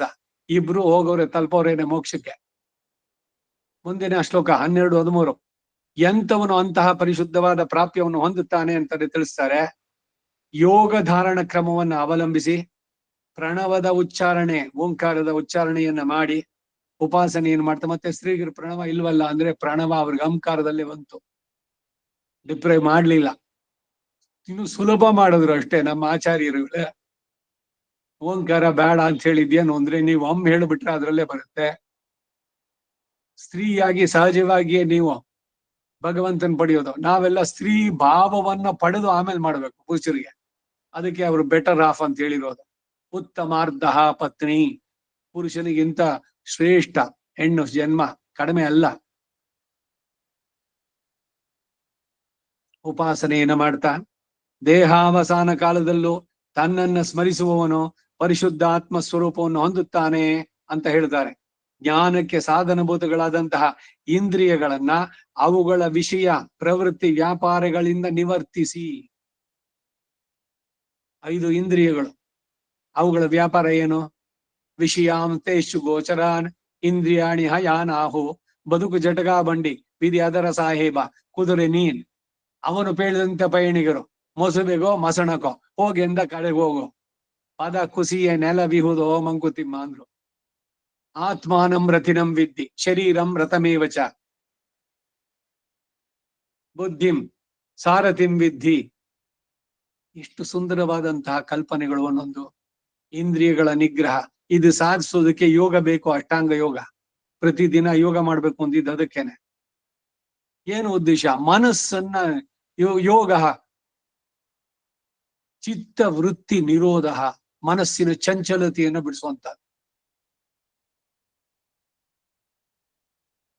ಇಂದ್ರಿಯಗಳನ್ನ ಅವುಗಳ ವಿಷಯ ಪ್ರವೃತ್ತಿ ವ್ಯಾಪಾರಗಳಿಂದ ನಿವರ್ತಿಸಿ ಹೃದಯ ಕಮಲದಲ್ಲಿರುವ ಅಕ್ಷರ ಶಬ್ದ ವಾಚ್ಯನಾದ ನನ್ನಲ್ಲಿ ಮನಸ್ಸನ್ನ ತಡೆದಿಟ್ಟು ಯೋಗ ರೂಪವಾದ ಧಾರಣೆಯನ್ನ ಹೊಂದಿದವನಾಗಿ, ಅಂದರೆ ಮನಸ್ಸನ್ನ ನಿಶ್ಚಲವಾಗಿ ನನ್ನಲ್ಲೇ ಸಕ್ತವಾಗುವ ಹಾಗೆ ಮಾಡಿಕೊಂಡು ನನ್ನನ್ನು ಬೋಧಿಸುವ ಪ್ರಣವವಾದ ಒಂದು ಅಕ್ಷರವನ್ನ ಉಚ್ಚರಿಸುತ್ತಾ ನನ್ನನ್ನೇ ಸ್ಮರಿಸುತ್ತಾ ಪ್ರಾಣವಾಯುವನ್ನ ಶಿರಸ್ಸಿನ ಕಡೆಗೆ ಸೆಳೆದುಕೊಂಡು ಸ್ಥೂಲ ಶರೀರವನ್ನ ತ್ಯಜಿಸಿ ಸೂಕ್ಷ್ಮ ಶರೀರದೊಂದಿಗೆ ಯಾರು ಹೋಗ್ತಾನೋ ಅವನು ತನ್ನ ಉತ್ಕೃಷ್ಟ ಅವಸ್ಥೆಯಾದಂತಹ ಪರಿಶುದ್ಧ ಸ್ವರೂಪವನ್ನು ಪಡೀತಾನೆ. ಕರ್ಮದ ಬಿದು ಹೋಗಿದ ತಕ್ಷಣ ಅವನು ನ ಮಾನವ ನ ದೇವೋ ನ ಮರ್ತ್ಯ ಜ್ಞಾನ ಆನಂದಮಯ ಆತ್ಮ ಶೇಷೋಹಿ ಪರಮಾತ್ಮನಃ. ಈ ಆತ್ಮ ಭಗವಂತನಿಗೆ ಶರೀರ. ಇದು ಆಣಲ್ಲ, ಪೆಣ್ಣಲ್ಲ, ಗಂಡಲ್ಲ, ಹೆಂಗಸಲ್ಲ, ನಪುಂಸಕ ಅಲ್ಲ, ಅದಲ್ಲ ಇದಲ್ಲ, ಪ್ರಾಣಿ ಅಲ್ಲ, ದೈವ ಅಲ್ಲ, ಭೂತ ಅಲ್ಲ, ಪಿಶಾಚಿ ಅಲ್ಲ. ಆ ಸ್ವರೂಪ ಸರಿಯಾಗಿ ತಿಳಿಯುವಂಥದ್ದು, ಅದನ್ನು ಅವನು ಪಡಿತಾನೆ. 14ನೇ ಶ್ಲೋಕ. ಹೀಗೆ ಐಶ್ವರ್ಯಾರ್ಥಿಗಳು ಮತ್ತು ಕೈವಲ್ಯಾರ್ಥಿಗಳ ಅಭಿಲಷಿತಗಳಾದಂತಹ ಪ್ರಾಪ್ಯಗಳಿಗೆ ಅನುಗುಣವಾದಂತಹ ಭಗವದ್ ಉಪಾಸನ ಪ್ರಕಾರವನ್ನ ಹೇಳಿ ಮುಂದೆ ಜ್ಞಾನಿಯು ಭಗವದ್ ಉಪಾಸನೆ ಪ್ರಕಾರವನ್ನು ಪ್ರಾಪ್ಯವನ್ನು ಉಪದೇಶಿಸ್ತಾರೆ. ಈಗ ಜೀವಾತ್ಮನ ಬಗ್ಗೆ ಅಥವಾ ಯೋಗದಲ್ಲಿ ಹೋಗ್ತಾನಲ್ಲ ಕೇವಲಿ ಜಿಜ್ಞಾಸು, ಅವನ ಕಥೆ ಆಯ್ತು. ಮುಂದಿಂದು ಅದನ್ನ ಹೇಳ್ತಾ ಇದ್ದಾರೆ. ಯಾವ ಜ್ಞಾನಿಯಾದ ಭಕ್ತ ನನ್ನನ್ನ ನಿರತಿಶಯ ಪ್ರೀತಿಯಿಂದ ಸತತವಾಗಿ ಸ್ಮರಿಸುತ್ತಾ, ಅಂತಹ ಸ್ಮರಣೆ ಇಲ್ಲದೆ ತನಗೆ ಸತ್ತೆಯೇ ಇಲ್ಲ, ಎಕ್ಸಿಸ್ಟೆನ್ಸೇ ಇಲ್ಲ. ಯಾವತ್ತು ನಾನು ಭಗವಂತನ ನೆನ್ಸ್ಕೊಳ್ಳಿಲ್ಲ ಅಂದ್ರೆ ಅವತ್ತು ಪಟ್ಟಿನಿ ನಾಳೆ. ನನಗೆ ಅವತ್ತು ಉಪವಾಸ. ನಾನು ಬದುಕಿರೋದು ಅವನನ್ನ ನೆನೆಸ್ಕೊಂಡು. ನಾ ಮಾಡೋ ಕೆಲಸ ಎಲ್ಲ ಅವನಿಗಾಗಿ. ಒಂದು ಕ್ಷಣವೂ ಮರ್ತಿಲ್ಲ ಅವನ್ನ. ಉನ್ನೈ ಮರಂದರಿಯೇ ಎಂದು ಭಾವಿಸುವವನಾಗಿ, ಹಾಗೆ ತನ್ನೊಂದಿಗೆ ನಿತ್ಯ ಯೋಗವನ್ನ ಅಪೇಕ್ಷಿಸುವಂತಹ ಭಕ್ತಿ ಯೋಗ ನಿಷ್ಠನಿಗೆ, ಹೇ ಪಾರ್ಥ, ನಾನು ಅತ್ಯಂತ ಸುಲಭ. ಭಕ್ತ್ಯಾತು ಅನನ್ಯಯ ಶಕ್ಯ ಮದ್ಭಕ್ತಿಂ ಲಭತೆ ಪರಾಂ. ಏಕೆಂದ್ರೆ ಅಂತವನು ಸಿಗ್ತಾನೆ ಅಂತ ನಾನು ಅವಸರ ಪ್ರತೀಕ್ಷೆಯಲ್ಲಿದ್ದೇನೆ. ತಮಾಷೆ ನೋಡಿ ಇದು. ಇಂತಹ ಭಕ್ತ ನನಗೆ ಯಾವಾಗ ಸಿಗ್ತಾನೆ ಅಂತ ಭಗವಂತ ಆಸೆ ಪಡ್ತಾನೆ. ಆ ರೀತಿ ಆಗೋ ಅಂತದ್ದು ನಮ್ಮ ಕೈನಲ್ಲಿದೆ. ಬೇರೆ ಎಲ್ಲವನ್ನು ಬಿಟ್ಟು ನಮಗೆ ಅವನೇ ಬೇಕಾಗಿದೆ ಅಂತ ಸದಾ ಅವನನ್ನ, ಸದಾ ಎನ್ನ ನಾಲಿಗೆಯಲ್ಲಿ ಬರಲಿ ರಾಮನಾಮ. ಕನಸಿನಲ್ಲಿ ಕಣ್ಣಿನನ್ನು ಕಂಡೆ, ನನಸಿನಲ್ಲಿ ಯಾವಾಗ ನಿನ್ನನ್ನು ಕಾಡೋದು? ಮರುನಾಳ್ ಕಾಣವಾರಾಯೇ. ಆ ಕ್ರಂದನ ಕಾಣ್ಲಿಲ್ಲ, ಅವನು ಅಳ್ತಾನೆ ಜೋರಾಗಿ, ಪಾಡಿ ಅಲತ್ತುವನ್. ಈ ಬೈಕೆ ಇದೆಯಾ ತೀವ್ರವಾಗಿ? ನನ್ಗೆ ನೀನೇನ್ ಕೊಡೋದ್ ಬೇಡ, ನಾನು ನಿನ್ನವನು, ನೀನೇ ಕೊಟ್ಟಂತ ಶರೀರ ಇದು, ಈ ಆತ್ಮ ನಿಂದು. ಅದು ನಿನ್ನ ಕೈಂಕರ್ಯಕ್ಕಾಗದೆ ವ್ಯರ್ಥ ಆಗದಿರ್ಲೋ ನನ್ನ ಶರೀರ, ನನ್ನ ಈ ಜನ್ಮ ಬಾಳು. ನಿನ್ನ ಕೈಂಕರ್ಯಕ್ಕೆ ನನ್ನ ಉಪಯೋಗಿಸಿಕೊಂಡು ನನಗೆ ಒಂದು ದಿನ ನಿನ್ನ ದರ್ಶನ ನಾಡು. ಈ ಶರೀರದಲ್ಲೇ ನಾನು ನಿನ್ನ ನೋಡ್ಬೇಕು, ಈ ಚರ್ಮ ಚಕ್ಷಸ್ಸಿನಲ್ಲೇ ನೋಡ್ಬೇಕು. ನಿನ್ ಕಂಡವರೆಲ್ಲ ಹಿಂದೆ ಬೇಕಾದಷ್ಟು ಜನ, ಪ್ರಹ್ಲಾದ, ಒಬ್ಬೊಬ್ರು, ಅವರೆಲ್ಲ ನಿನ್ಗೆ ಹತ್ರದವರ, ಸಂಬಂಧದವರು, ನಾನ್ ಬೇರೆನಾ? ಏನೆಲ್ಲ ಉದ್ಗಾರ. ಅದು ತಮಿಳು ಭಾಷೆನೋ ಕನ್ನಡವೋ? ಆ ತೀವ್ರತೆ ಬೇಕು. ನಿನ್ನನ್ನು ಕಾಣಬೇಕು ಅನ್ನುವ ಬಯಕೆ, ಅದನ್ನು ಯಾವಾಗ ಪೂರೈಸ್ತೀಯ? ಕದಾನು ಸಾಕ್ಷಾತ್ಕರವಾಣಿ ಚಕ್ಷುಷ.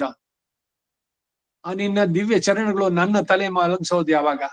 ಕದಾ ಪುನಃಶಂಕರ ಥಾಂಗ ಕಲ್ಪ ಗದ್ವಜಾರವಿಂದಾಂಕುಶ ವಜ್ರಲಾಂಛನಂ ತ್ರಿವಿಕ್ರಮತ್ವ ಚರಣಾಂಬುಜದ್ವಯಂ ಮದೀಯ ಮೂರ್ಧಾನಂ ಅಲಂಕರಿಷ್ಯತಿ ಕದಾ. ಯಾವಾಗ?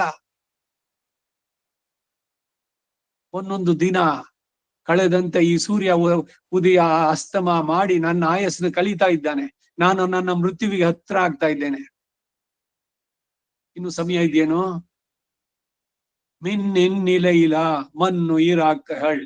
ಮಿಂಚಿನಂತೆ ಕ್ಷಣಿಕ ಈ ಶರೀರದ ಈ ಬಾಳು ಇಲ್ಲಿದು. ಅಷ್ಟರಲ್ಲಿ ನಿನ್ನನ್ನು ಕಾಣದಿದ್ರೆ ನಾನು ಈ ಜನ್ಮ ಪಡೆದಿದ್ದೆ ವ್ಯರ್ಥವಾಗುತ್ತಲ್ಲೋ.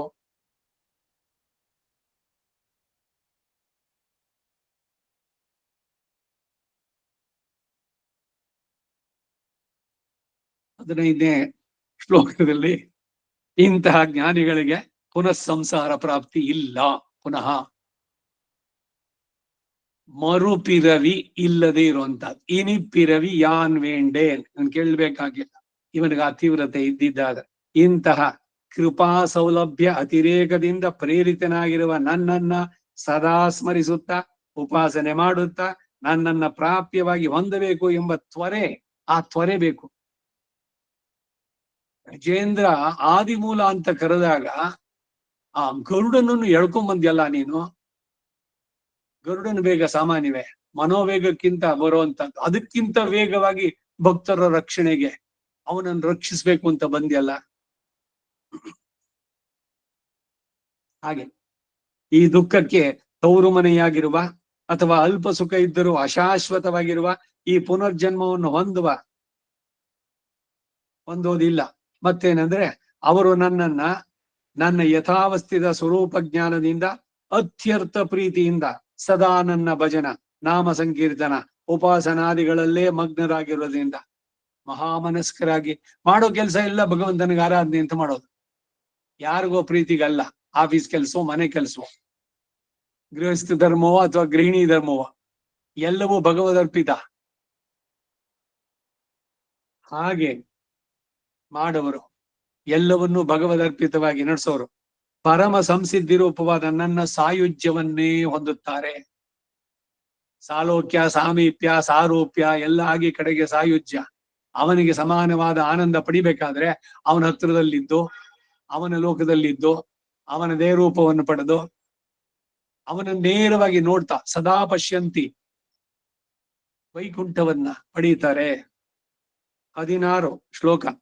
ಹಾಗಾದ್ರೆ ಈ 4 ಭಕ್ತರು ಹೋಗಿ ಸೇರುವ ಲೋಕಗಳಲ್ಲಿ ಯಾವುವು ಪುನರಾವೃತ್ತಿ ಉಳ್ಳದ್ದು, ಯಾವುದು ಪುನರಾವೃತ್ತಿ ಇಲ್ಲ ಅಂತ ಏನು, ಅದನ್ನು ಹೇಳ್ತೀನಿ ಕೇಳು.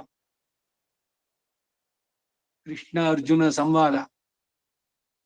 ಈ ಲೋಕವು ಮಿಕ್ಕ ಎಲ್ಲ ಲೋಕಗಳು ಚತುರ್ಮುಖನ ಸತ್ಯ ಲೋಕದವರೆಗೂ ಇರುವಂತಹ ಲೀಲಾ ವಿಭೂತಿಗೆ ಸೇರಿದ್ದೆಲ್ಲ. ಭೂಹು ಭುವಃ ಸುವಹ ಮಹಃ ಜನಃ ತಪಃ ಸತ್ಯ. ಆ ಸತ್ಯ ಲೋಕ ಅನ್ನೋದೇ ಕಡೆ ಅಲ್ಲಿ ಇರೋದು ಚತುರ್ಮುಖ ಬ್ರಹ್ಮ. ಅಲ್ಲಿ ತನಕ ಇರುವಂತ ಎಲ್ಲ ಲೋಕಗಳು ಅಂದ್ರೆ ಕೆಳಗಡೆದು ಎಲ್ಲ ಸೇರ್ತು. 14 ಲೋಕಗಳ ಈ ಅಂಡ, ಇಂತಹ ಕೋಟಿ ಬ್ರಹ್ಮಾಂಡಗಳು ಇವೆಲ್ಲ ಪ್ರಕೃತಿಗೆ ಸೇರಿದ್ದು. ತ್ರಿಗುಣಾತ್ಮಕವಾದದ್ದು, ಸತ್ವ ರಜೋ ತಮೋ ಗುಣಗಳಿಂದ ಆವೃತವಾದಂತಹ ಈ ಎಲ್ಲ ಲೋಕಗಳು ಕೂಡ ಲೀಲಾ ವಿಭೂತಿಗೆ ಸೇರಿದ್ದು. ಹೇ ಅರ್ಜುನನೇ, ಇಲ್ಲಿ ಎಲ್ಲೇ ಇದ್ದು ಕೂಡ ಇನ್ಕ್ಲೂಡಿಂಗ್ ಬ್ರಹ್ಮ ರುದ್ರ ಎಲ್ಲರಿಗೂ ಪುನರಾವೃತ್ತಿ ಉಂಟು. ಯಾಕೆ ಅಂದ್ರೆ ತ್ರಿಗುಣಾತ್ಮಕವಾದ ಪ್ರಪಂಚದಲ್ಲಿ ಇದ್ದಾರೆ. ಆ ಬ್ರಹ್ಮ ಕೀಟ ಪರ್ಯಂತಂ, ಆ ಬ್ರಹ್ಮ ಸ್ತಂಭ ಪರ್ಯಂತಂ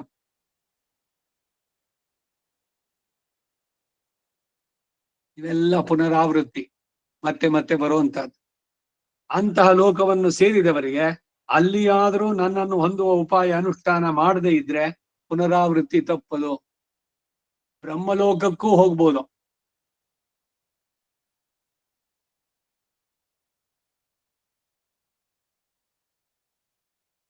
ಅಲ್ಲೂ ಕೂಡ ಬ್ರಹ್ಮಲೋಕದಲ್ಲಿ ಅವನನ್ನು ಪಡಿಬೇಕು ಅಂತ ಇಲ್ದಿದ್ರೆ ಮತ್ತೆ ವಾಪಸ್ ಬರ್ಬೇಕು. ಬ್ರಹ್ಮನಾದವನೇ ಒಂದು ಕೀಟವೂ ಆಗ್ಬೋದು.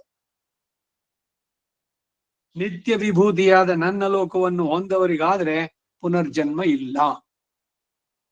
ಈ ಲೀಲಾ ವಿಭೂತಿ ಬಿಟ್ಟು ಆ ನಿತ್ಯ ವಿಭೂತಿ ವೈಕುಂಠ, ಅಪರಾಜಿತ, ಸಾಕೇತ, ಕಲಂಗಾ ಪೆರುನಹರ್, ಅಪ್ರಾಕೃತ, ಶುದ್ಧ ಸತ್ವ, ಅಲ್ಲಿ ಹೋದವ್ರು ವಾಪಸ್ ಬರಲ್ಲ.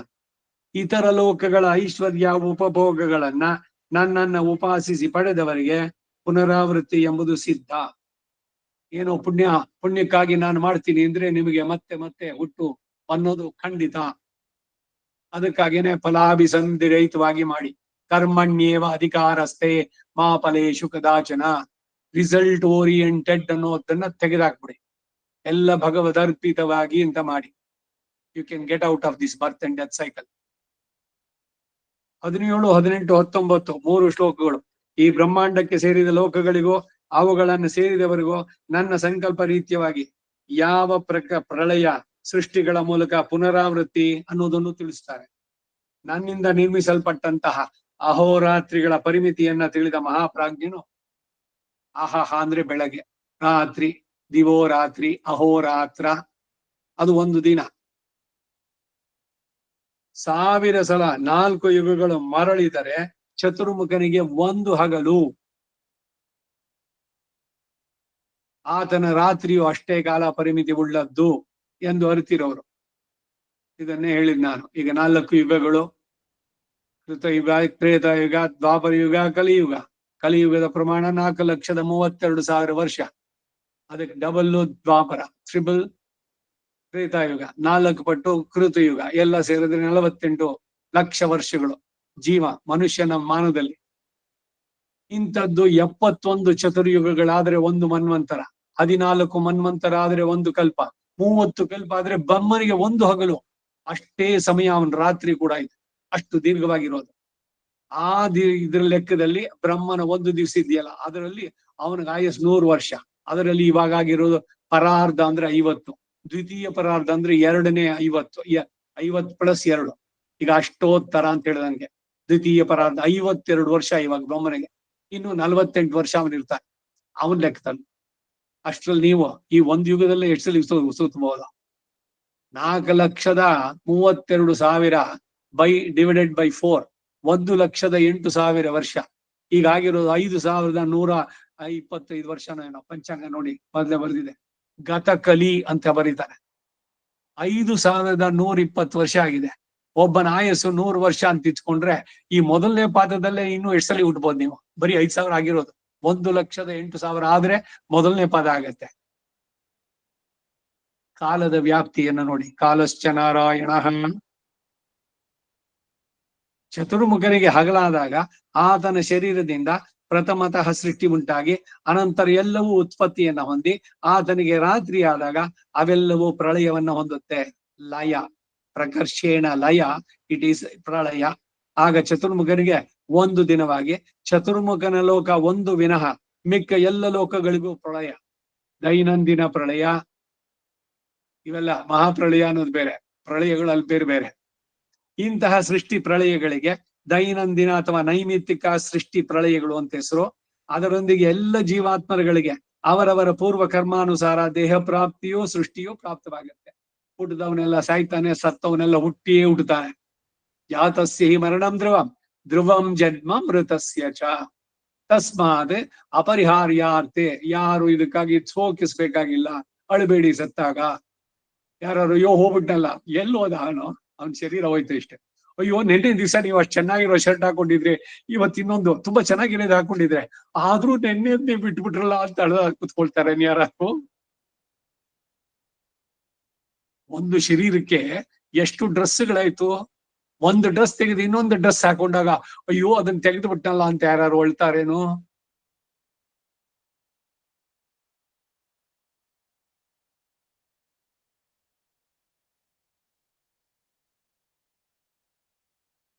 ಎಲ್ಲ ಜೀವಾತ್ಮರುಗಳಿಗೆ ಅವರವರ ಪೂರ್ವ ಕರ್ಮಾನುಸಾರ ದೇಹ ಪ್ರಾಪ್ತಿ ಸೃಷ್ಟಿಯು ಪ್ರಾಪ್ತವಾಗುತ್ತೆ. ಇಂತಹ ದಿನಗಳುಳ್ಳ ಸೃಷ್ಟಿ ಲಯಗಳು ನಡೆಯುವ 100 ವರ್ಷಗಳ ಕೊನೆಯ ದಿನ ರಾತ್ರಿಯಲ್ಲಿ ಚತುರ್ಮುಖನ ಲೋಕಕ್ಕೂ ಆತನಿಗೂ ಪ್ರಳಯ. ಬ್ರಹ್ಮನು ಇಲ್ಲ ಆಮೇಲೆ. ಇಷ್ಟೆಲ್ಲ ಬರೀ ಬ್ರಹ್ಮಂದಾಯ್ತು. ಇನ್ ಮುಂದಕ್ಕೆ ಏನ್ ಗೊತ್ತಾ? ಈ ತನಕ ಆಗಿ ಹೋದಂತಹ ಬ್ರಹ್ಮರು ಎಷ್ಟು ಜನ ಅಂದ್ರೆ, ಒಂದು ಬಗೆಸೆ ಮರಳು ತಗೊಳ್ಳಿ, ಸ್ಯಾಂಡ್. ಆ ಒಂದು ಬಗೆಸೆ ಮರಳಿನಲ್ಲಿ ಎಷ್ಟು ಕಣಗಳಿದೆ ಎಣಿಸಿ. ಅಯ್ಯೋ ಮರಳನ್ನ ಎಣಿಸೋಕಾಗತ್ತಾ? ಬೇಕಾದ್ರೆ ಆಗುತ್ತೆ. ದೊಡ್ಡ ಲೆನ್ಸ್, ಪವರ್ಫುಲ್ ಲೆನ್ಸ್ ಇಟ್ಕೊಳ್ಳಿ, ಒಂದ್ ಸ್ಮಾಲ್ ಶಾರ್ಪ್ ನೀಡ್ಲು. ನಾವೆಲ್ಲ ಈ BSc ಓದ್ಬೇಕಾದ್ರೆ ನಮಗೆ ಈ ಇದು ಕೊಡ್ತಿದ್ರು, ಏನೋ ಜಿಯಾಲಜಿ ಇದ್ರಿಂದ ಮಾಡ್ಬೇಕಾದ್ರೆ ನಮ್ಮ ಹತ್ರ ಕತ್ರಿ, ಚಾಕು, ಒಂದು ಶಾರ್ಪ್ ನೀಡಲ್ಲು ಎಲ್ಲ ಇರೋದು. ಹಾಗೊಂದು ಇಟ್ಕೊಂಡು ಒಂದೊಂದೇ ಕಣವನ್ನ ತಳ್ಳಿ. ಅಂದ್ರೆ ಒಂದು ಬಗ್ಸೆ ಮರಳಿನ ಕಣವನ್ನಾದ್ರೂ ನೀವ್ ಎನಿಸ್ಬೋದು, ಆದ್ರೆ ಆಗಿ ಹೋದ ಬ್ರಹ್ಮರ ಲೆಕ್ಕ ಇಲ್ಲ ಅನ್ನುತ್ತೆ. ಅಂದ್ರೆ ಕಾಲ ಎಷ್ಟು ವಿಶಾಲವಾಗಿದೆ ಅನ್ನೋದನ್ನ ಗಮನಿಸಿ ನೀವು. ಇದು ವತ್ಸರಾಯ ಪರಿವತ್ಸರಾಯ ಸಂವತ್ಸರಾಯ ಕೃಣುತಾ ಬೃಹನ್ ನಮಃ. ಕಾಲರೂಪಿ ನಾರಾಯಣ, ಕಾಲಶ್ಚ ನಾರಾಯಣ.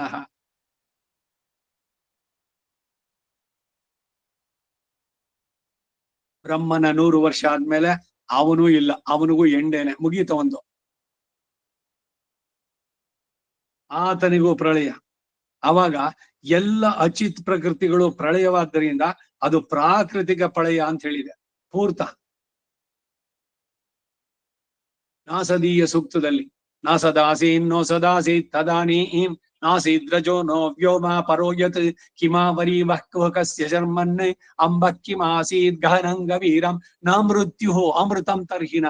ಇಲ್ಲಿ ಮೃತ್ಯುವೂ ಇಲ್ಲ, ಅಮರ್ತ್ಯವೂ ಇಲ್ಲ, ಚೇತನವೂ ಅಲ್ಲ, ಅಚೇತನವೂ ಅಲ್ಲ, ಸತ್ತಲ್ಲ, ಅಸತ್ತಲ್ಲ, ಅನ್ಮ್ಯಾನಿಫೆಸ್ಟೆಡ್ ಸ್ಟೇಟ್. ಅದರಲ್ಲೇ ಅನೇಕ ಕಾಲ. ಆ ಸಂದರ್ಭದಲ್ಲಿ ಎಲ್ಲ ಎಲ್ಲಿ ಹೋಗಿದ್ರು ಆತ್ಮಗಳೆಲ್ಲ? ಭಗವಂತನ ಉದರದಲ್ಲಿ ಸೇಫ್ ಆಗಿ ಇಟ್ಟಿದ್ದ ಚೇತನ ಅಚೇತನಗಳನ್ನ. ಅವನು ಇವೆಲ್ಲವನ್ನ ಇಟ್ಕೊಂಡು ತಾನು ಆ ಒಂದು ಆಲದೆಲೆಯ ಮೇಲೆ ಆ ಪ್ರಳಯ ಜಲದಲ್ಲಿ ಇದ್ದ. ಆಮೇಲೆ ಬಹುಸ್ಯಾಂ ಪ್ರಜಾಯೇಯ, ಪುನಃ ಸೃಷ್ಟಿಯನ್ನ ಮಾಡಬೇಕು ಅವನು ಸಂಕಲ್ಪಿಸಿದ. ಸೋಗಾಮಯದ, ಅವನೇ ಪಂಚಭೂತಗಳಾದ ಆಕಾಶಾದ್ ವಾಯು, ವಾಯೋರಗ್ನಿ, ಅಗ್ನೇರಾಪಃ, ಅದ್ಯ ಪೃಥ್ವಿ, ಪೃಥಿವ್ಯಾ ಓಷಧಯ, ಓಷಧಿಭ್ಯೋ ಅನ್ನಂ, ಅನ್ನಾತ್ ಪುರುಷಃ. ಲೋಕಗಳನ್ನು ಸೃಷ್ಟಿ ಮಾಡಿದ. ತನ್ನ ನಾಭಿಯಿಂದ ಉಂಟಾದಂತ ಪ್ರಥಮ ಸೃಷ್ಟಿ ಚತುರ್ಮುಖ ಬ್ರಹ್ಮ. ಅವನಿಗೆ ಈ ಸೃಷ್ಟಿ ಕೆಲಸ ಯಾವುದು? ವ್ಯಷ್ಟಿ ಸೃಷ್ಟಿಯನ್ನ ನೀನು ಮಾಡು. 4 ರೀತಿಯ ಸೃಷ್ಟಿ, ದೇವ, ಮನುಷ್ಯ, ತಿರ್ಯಕ್, ಸ್ಥಾವರ, ಇವುಗಳನ್ನ ಹಿಂದೆ ಯಥಾಪೂರ್ವ ಅಕಲ್ಪಯತೆ, ಹಿಂದಿನ ಕಲ್ಪದಲ್ಲಿ ಹೆಂಗಿತ್ತೋ ಸೃಷ್ಟಿ, ಯಾವ ಯಾವ ಯುಗ ಧರ್ಮಗಳೇನೇನಿತ್ತೋ ಆ ರೀತಿನಲ್ಲೇ ಸೃಷ್ಟಿ ಕೆಲಸ ಮುಂದುವರ್ಸು. ಅಂತ ಬ್ರಹ್ಮನು ಕೊಟ್ಟಿದ್ದು. ಹಾಗಾಗಿ ಆ ಅಚೇತನರು ಎಲ್ಲ ಇದ್ರಲ್ಲ ಅನ್ಮ್ಯಾನಿಫೆಸ್ಟೆಡ್ ಸ್ಟೇಜ್ ನಲ್ಲಿ, ಅವರವರ ಪೂರ್ವ ಕರ್ಮಾನುಸಾರ ಅವರಿಗೆ ದೇಹ ಪ್ರಾಪ್ತಿ ಉಂಟಾಗುತ್ತೆ. ಇಂತಹ ದಿನಗಳುಳ್ಳ ಸೃಷ್ಟಿ ಲಯಗಳು ನಡೆಯುವ 100 ವರ್ಷಗಳ ಕೊನೆಯ ದಿನದ ರಾತ್ರಿಯಲ್ಲಿ ಚತುರ್ಮನ ಲೋಕಕ್ಕೂ ಪ್ರಳಯ ಎಲ್ಲ ಆಗೋದು ಹೀಗೆ. ಆಮೇಲೆ ಆ ಅರ್ಚಿ ಪ್ರಕೃತಿಗಳಿಗೂ ಪ್ರಳಯವಾದ್ದರಿಂದ ಅದು ಪ್ರಾಕೃತಿಕ ಪ್ರಳಯ ಅಂತ ಹೇಳ್ತು.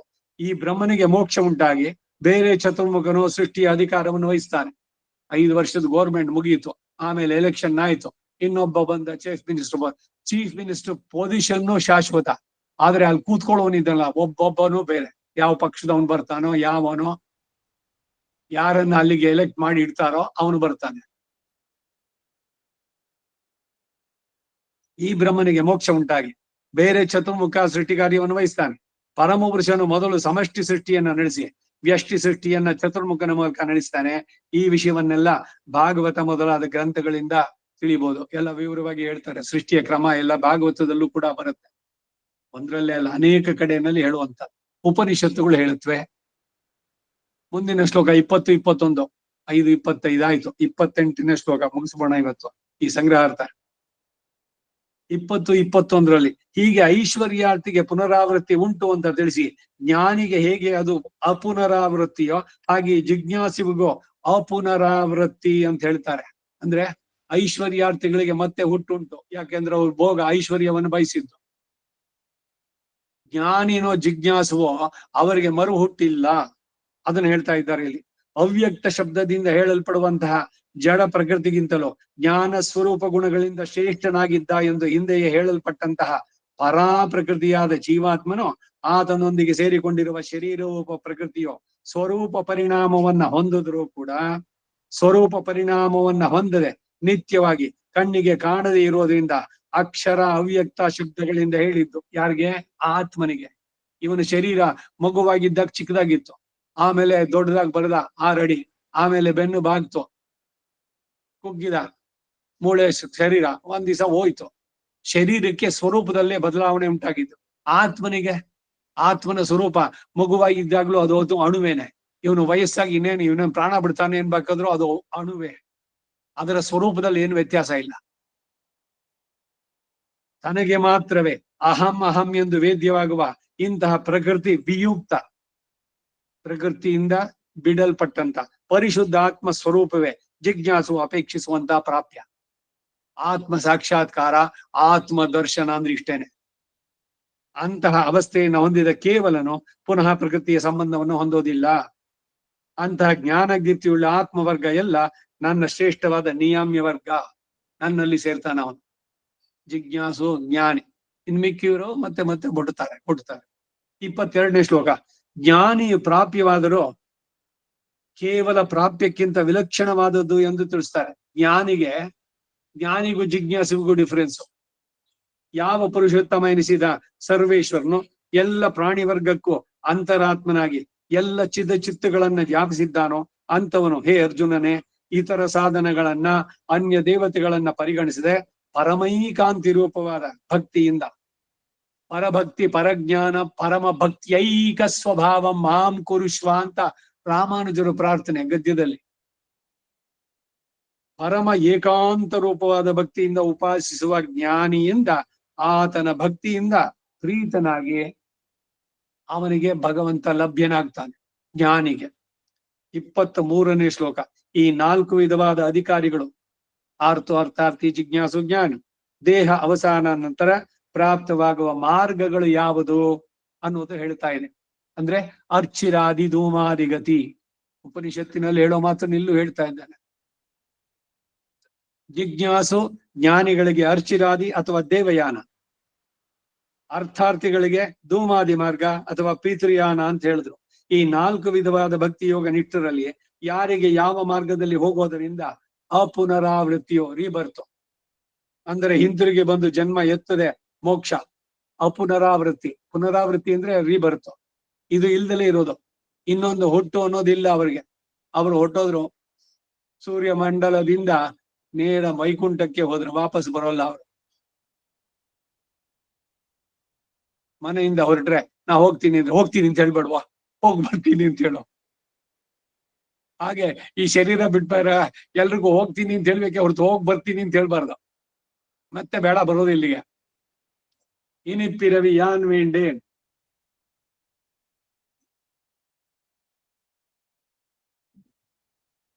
ಹಿಂದಿರುಗಿ ಬರುವಂತಹದ್ದು, ಜನ್ಮ ಎತ್ತದೆ, ಮೋಕ್ಷ ಇನ್ನು ಯಾರಿಗೆ ಯಾವ ಮಾರ್ಗದಲ್ಲಿ ಹೋಗಿ ಪುನರಾವೃತ್ತಿ ಅಂತಂದ್ರೆ ಪುನಃ ಈ ಲೋಕಕ್ಕೆ ಬಂದು ಜನ್ಮ ಎತ್ತೋದು ಎಂಬುದನ್ನ ಭರತ ಶ್ರೇಷ್ಠನೇ ಹೇಳ್ತೇನೆ ಕೇಳು ಒಂದು.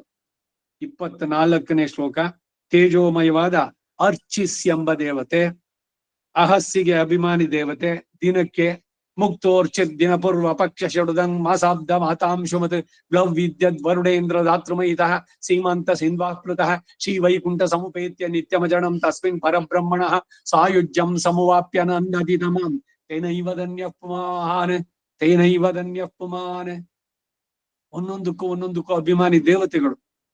ದಿನ, ಅಹಸ್ಸು, ಶುಕ್ಲ ಪಕ್ಷ, ಹಾಗೆ 6 ತಿಂಗಳು, ಋತು, ಅಯನ, ಸಂವತ್ಸರ, ಆ ದೇವರಿಂದ, ಆ ಅಭಿಮಾನಿ ದೇವತೆಗಳಿಂದ, ಅದಕ್ಕೆ ಸೇರಿದ ಉತ್ತರಾಯಣ ಅಭಿಮಾನಿ ದೇವತೆ.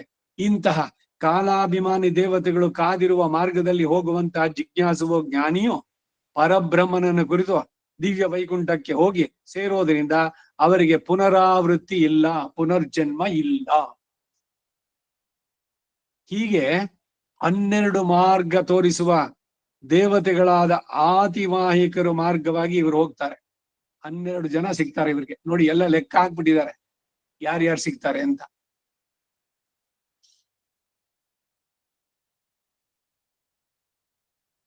ಇಲ್ಲಿ 4 ಜನ ಆತಿವಾಹಿಕರು ಮಾತ್ರ ಉಪಲಕ್ಷಣ ರೂಪದಿಂದ ಹೇಳಲ್ಪಟ್ರು. ಮಿಕ್ಕ 8 ದೇವತೆಗಳು ಯಾರು ಅಂದ್ರೆ ಸಂವತ್ಸರ, ವಾಯು, ಸೂರ್ಯ, ಚಂದ್ರ, ಅಮಾನವ, ವರುಣ, ಇಂದ್ರ, ಬ್ರಹ್ಮ ಇವರುಗಳು ಬರಮಾಡಿಕೊಂಡು ಕಳಿಸಿಕೊಡುವ ಮಾರ್ಗಕ್ಕೆ ದೇವಯಾನ ಅಂತ ಹೆಸರು. ಅವರ ಜಾಗದಿಂದ ಬಿಟ್ಟು ಬರೋಲ್ಲ. ಸಾಕ್ಷಾತ್ ಅಗ್ನಿ, ವರುಣ ಇವರುಗಳೇ ಬಂದು ಇವನನ್ನು ಸ್ವೀಕಾರ ಮಾಡಿ ನೀವು ಬನ್ನಿ, ನೀವು ಮುಂದಕ್ಕೆ ಹೋಗಿ ಅಂತಾರೆ. ಅವರಲ್ಲಿ ಎಲ್ಲಿದೆಯೋ ಅಲ್ಲಿ ತನಕ ಆಗ್ತಾರೆ. They cannot cross their limits ಅಲ್ಲಿಂದ. ಹಾಗೆ ಈ ಆದಿವಾಹಿಕರು ಇವನನ್ನ ಭಗವಂತನಿಗೆ ಸೇರಿದ VVIP ಅಂತ ಅವನಿಗೆ ಎಲ್ಲ ಸನ್ಮಾನ, ಆತಿಥ್ಯ ಇವುಗಳೆಲ್ಲ ಮಾಡಿ ಕಳಿಸ್ಕೊಡ್ತಾರೆ. 26ನೇ ಶ್ಲೋಕ. ಹೀಗೆ ಶುಕ್ಲ ಪಕ್ಷ ಅಭಿಮಾನಿ ದೇವತೆಯ ಮಾರ್ಗ, ಕೃಷ್ಣ ಪಕ್ಷ ಅಭಿಮಾನಿ ದೇವತೆಯಾದ ಮಾರ್ಗ, ಹೀಗೆ 2 ಮಾರ್ಗಗಳು ಈ 4 ಭಕ್ತರಿಗೂ ಉಂಟಾಗುತ್ತೆ ಎಂದು ಈ ಅಪೌರುಷೇಯವಾದ ವೇದದಲ್ಲಿ ಸ್ಥಾಪಿತವಾದಂತಹ ಅಭಿಪ್ರಾಯ ಇದು. ದೇವಯಾನದ ಮೂಲಕ ಪುನರ್ಜನ್ಮ ರಾಹಿತ್ಯದಿಂದ ಮೋಕ್ಷ, ಇನ್ನೊಂದಾದ ಪಿತೃಯಾನದ ಮೂಲಕ ಪುನರ್ಜನ್ಮ ಪ್ರಾಪ್ತಿಯು ಸಿಗುತ್ತೆ. 4 ಜನರ ಉದಾರ ಸರ್ವ ಏವ ಐತೆ. ಆದ್ರೆ ಹುಟ್ಟು ಸಾವಿನ ಚಕ್ರ ಬಿಡಿಸ್ಕೋಬೇಕು ಅನ್ನೋದು ಇವರಿಗೆ ಮಾತ್ರ. ಯಾರು? ಜಿಜ್ಞಾಸು ಜ್ಞಾನಿ, ಅವ್ರಿಗೆ ಮಾತ್ರ ಅರ್ಚಿರಾದಿಗತಿ. ಮಿಕ್ಕವರಿಗೆ ಧೂಮಯಾನ ಮಾಡಿ ಇಲ್ಲೇ ಪುಣ್ಯಕ್ಕಾಗಿ ಕೆಲಸ ಮಾಡಿ ಪುಣ್ಯ ಸಿಗುತ್ತೆ, ದೇವತೆಯಾಗಿ ಹುಟ್ಟಿ ಅಲ್ಲಿ ಹೋಗಿ ಅಲ್ಲಿದೆ ಅನುಭವ ಮಾಡಿಸಿ ಅದು ಮುಗಿಸ್ಕೊಂಡ್ ಮತ್ತೆ ವಾಪಸ್ ಬನ್ನಿ, ಯು ವಿಲ್ ಕಮ್ ಬ್ಯಾಕ್. ಆದ್ರೆ they will never return to this world. 27ನೇದು. ಈ 2 ಮಾರ್ಗಗಳಿಗೂ ಇಷ್ಟು ವ್ಯತ್ಯಾಸ ಉಂಟು ಎಂದು ಪ್ರಾಜ್ಞನಾದ ಭಕ್ತಿ ಯೋಗ ನಿಷ್ಠ ತಿಳಿದದ್ದೇ ಆದ್ರೆ ಶಾಶ್ವತ ಸುಖವನ್ನು ಕೊಡುವಂತಹ ದೇವಯಾನ ಮಾರ್ಗದಲ್ಲಿ ಹೋಗುವ ಹಾಗೆ ಮಾಡಿಕೊಳ್ಳದೆ ಬಂಧಕವಾದ ಪಿತೃಯಾನ ಮಾರ್ಗದಲ್ಲಿ ಹೋಗುವ ಹಾಗೆ ಮೋಹಜ್ಞಾನವನ್ನು ಹೊಂದೋದಿಲ್ಲ. ಮೂರ್ಖನಾಗೋಲ್ಲ ಅವನು, ವಿವೇಕ ಇದ್ದವನು. ನೋಡ್ರಿ, ಇದು ಶಾರ್ಟ್ ಕಟ್, ಬಹಳ ಸುಲಭವಾಗಿ ಯು ಕ್ಯಾನ್ ಅಚೈನ್ ಅಂತ ಹೇಳಿದ್ರೆ, ಇಲ್ಲ ನಾನು ಕಷ್ಟಪಟ್ಟು ಆದ್ರೂ ಸರಿ 6 ರೂಟ್ನಲ್ಲೇ ಬರ್ತೀನಿ ಅಂತಂದ್ರೆ ಅವನು ಬುದ್ಧಿವಂತ ಅಂತ ಹೇಳ್ತಾರ? ಪ್ರಪತ್ತಿ ಅನ್ನೋದು the safest and surest way of reaching God ಅಂದಿದ್ದು ಇದಕ್ಕೇನೆ. ನಿಮ್ಮನ್ನು ನೀವು ಪೂರ್ಣವಾಗಿ ಒಪ್ಪಿಸ್ಕೊಳ್ಳಿ. ಭಕ್ತಿ ಅಂದ್ರೆ ತೈಲಧಾರೆ ಅಂತ ಕಂಟಿನ್ಯೂಸ್ ಫ್ಲೋ ಇರಬೇಕು. ನಿಮ್ ಕಡೆ ಉಸಿರಿರೋ ತನಕ ಭಗವಂತನ ಒಂದು ಕ್ಷಣ ಮರಿಬಾರ್ದು. ಸಾಧ್ಯ ಅದು. ಆದ್ರೆ ಯಾರಿಗೆ? ಆಳ್ವಾರಗಳಿಗಾಯ್ತು. ಭಕ್ತಿ ಮಾರ್ಗವನ್ನ ಹೇಳಿ ಅದರಿಂದ ಭಗವಂತನ ಕಂಡು ಅನುಭವಿಸಿ ಅವರು ಪಡೆದ್ರು ಭಗವಂತನ. ಆದ್ರೆ ಅಷ್ಟು ಸುಲಭ ಹುಚ್ಚರಾಗ್ಬೇಕು ಅವರಂತೆ. ಆಳ್ವಾರಂತೆ ಹುಚ್ಚರಾಗೋದಕ್ಕೆ ಸಾಧ್ಯನಾ ನಮಗೆ? ಅಯ್ಯ, ಅವ್ರಿಗೆ ಹುಚ್ಚು ಇತ್ತು, ನಾವ್ ಅಷ್ಟೆಲ್ಲ ಮಾಡಕ್ಕಾಗತ್ತಾ? ரொம்ப ಅತಿ ಪಂಕ ಕೂಡೋದು ಎಲ್ಲ ಸುಳ್ಳು. ಎಷ್ಟೋ ಅಷ್ಟು ಏನು ದೇವ್ರ ವಿಷ್ಣು ಸಹಸ್ರನಾಮ ಇದು ಹೇಳಿ ಏನ್ 3 ಹೊತ್ತು ಅಲ್ಲೇ ಕೂತ್ಬಿಟ್ರೆ ಎಲ್ಲಿ ನೀವು ಅಪುನರಾವರ್ತಿ ಮಾರ್ಗಕ್ಕೆ ಹೋಗ್ಬಿಡ್ತೀರೋ ಅಂತ ಹೇಳಿತಾರೆ. ಇದು ಸಂಸಾರ. ಏನೇ ಮಾಡಿದ್ರು ಎಲ್ಲವೋ ಭಗವದರ್ಪಿತ ಅಂತ ಮಟ್ಟಕ್ಕೆ ಹೋಗ್ಬೇಕು.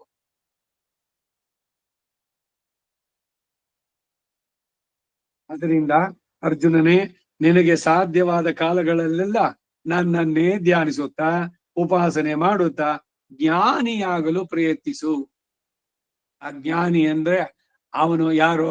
ಈ ಶರೀರ ನಾನು ಭಗವಂತನಿಗೆ ಸೇರಿದ್ದು, ಇವನ್ ಕೊಟ್ಟಿದ್ದು ಶರೀರ. ಆ ಆತ್ಮ ಭಗವಂತನಿಗೆ ಶರೀರ.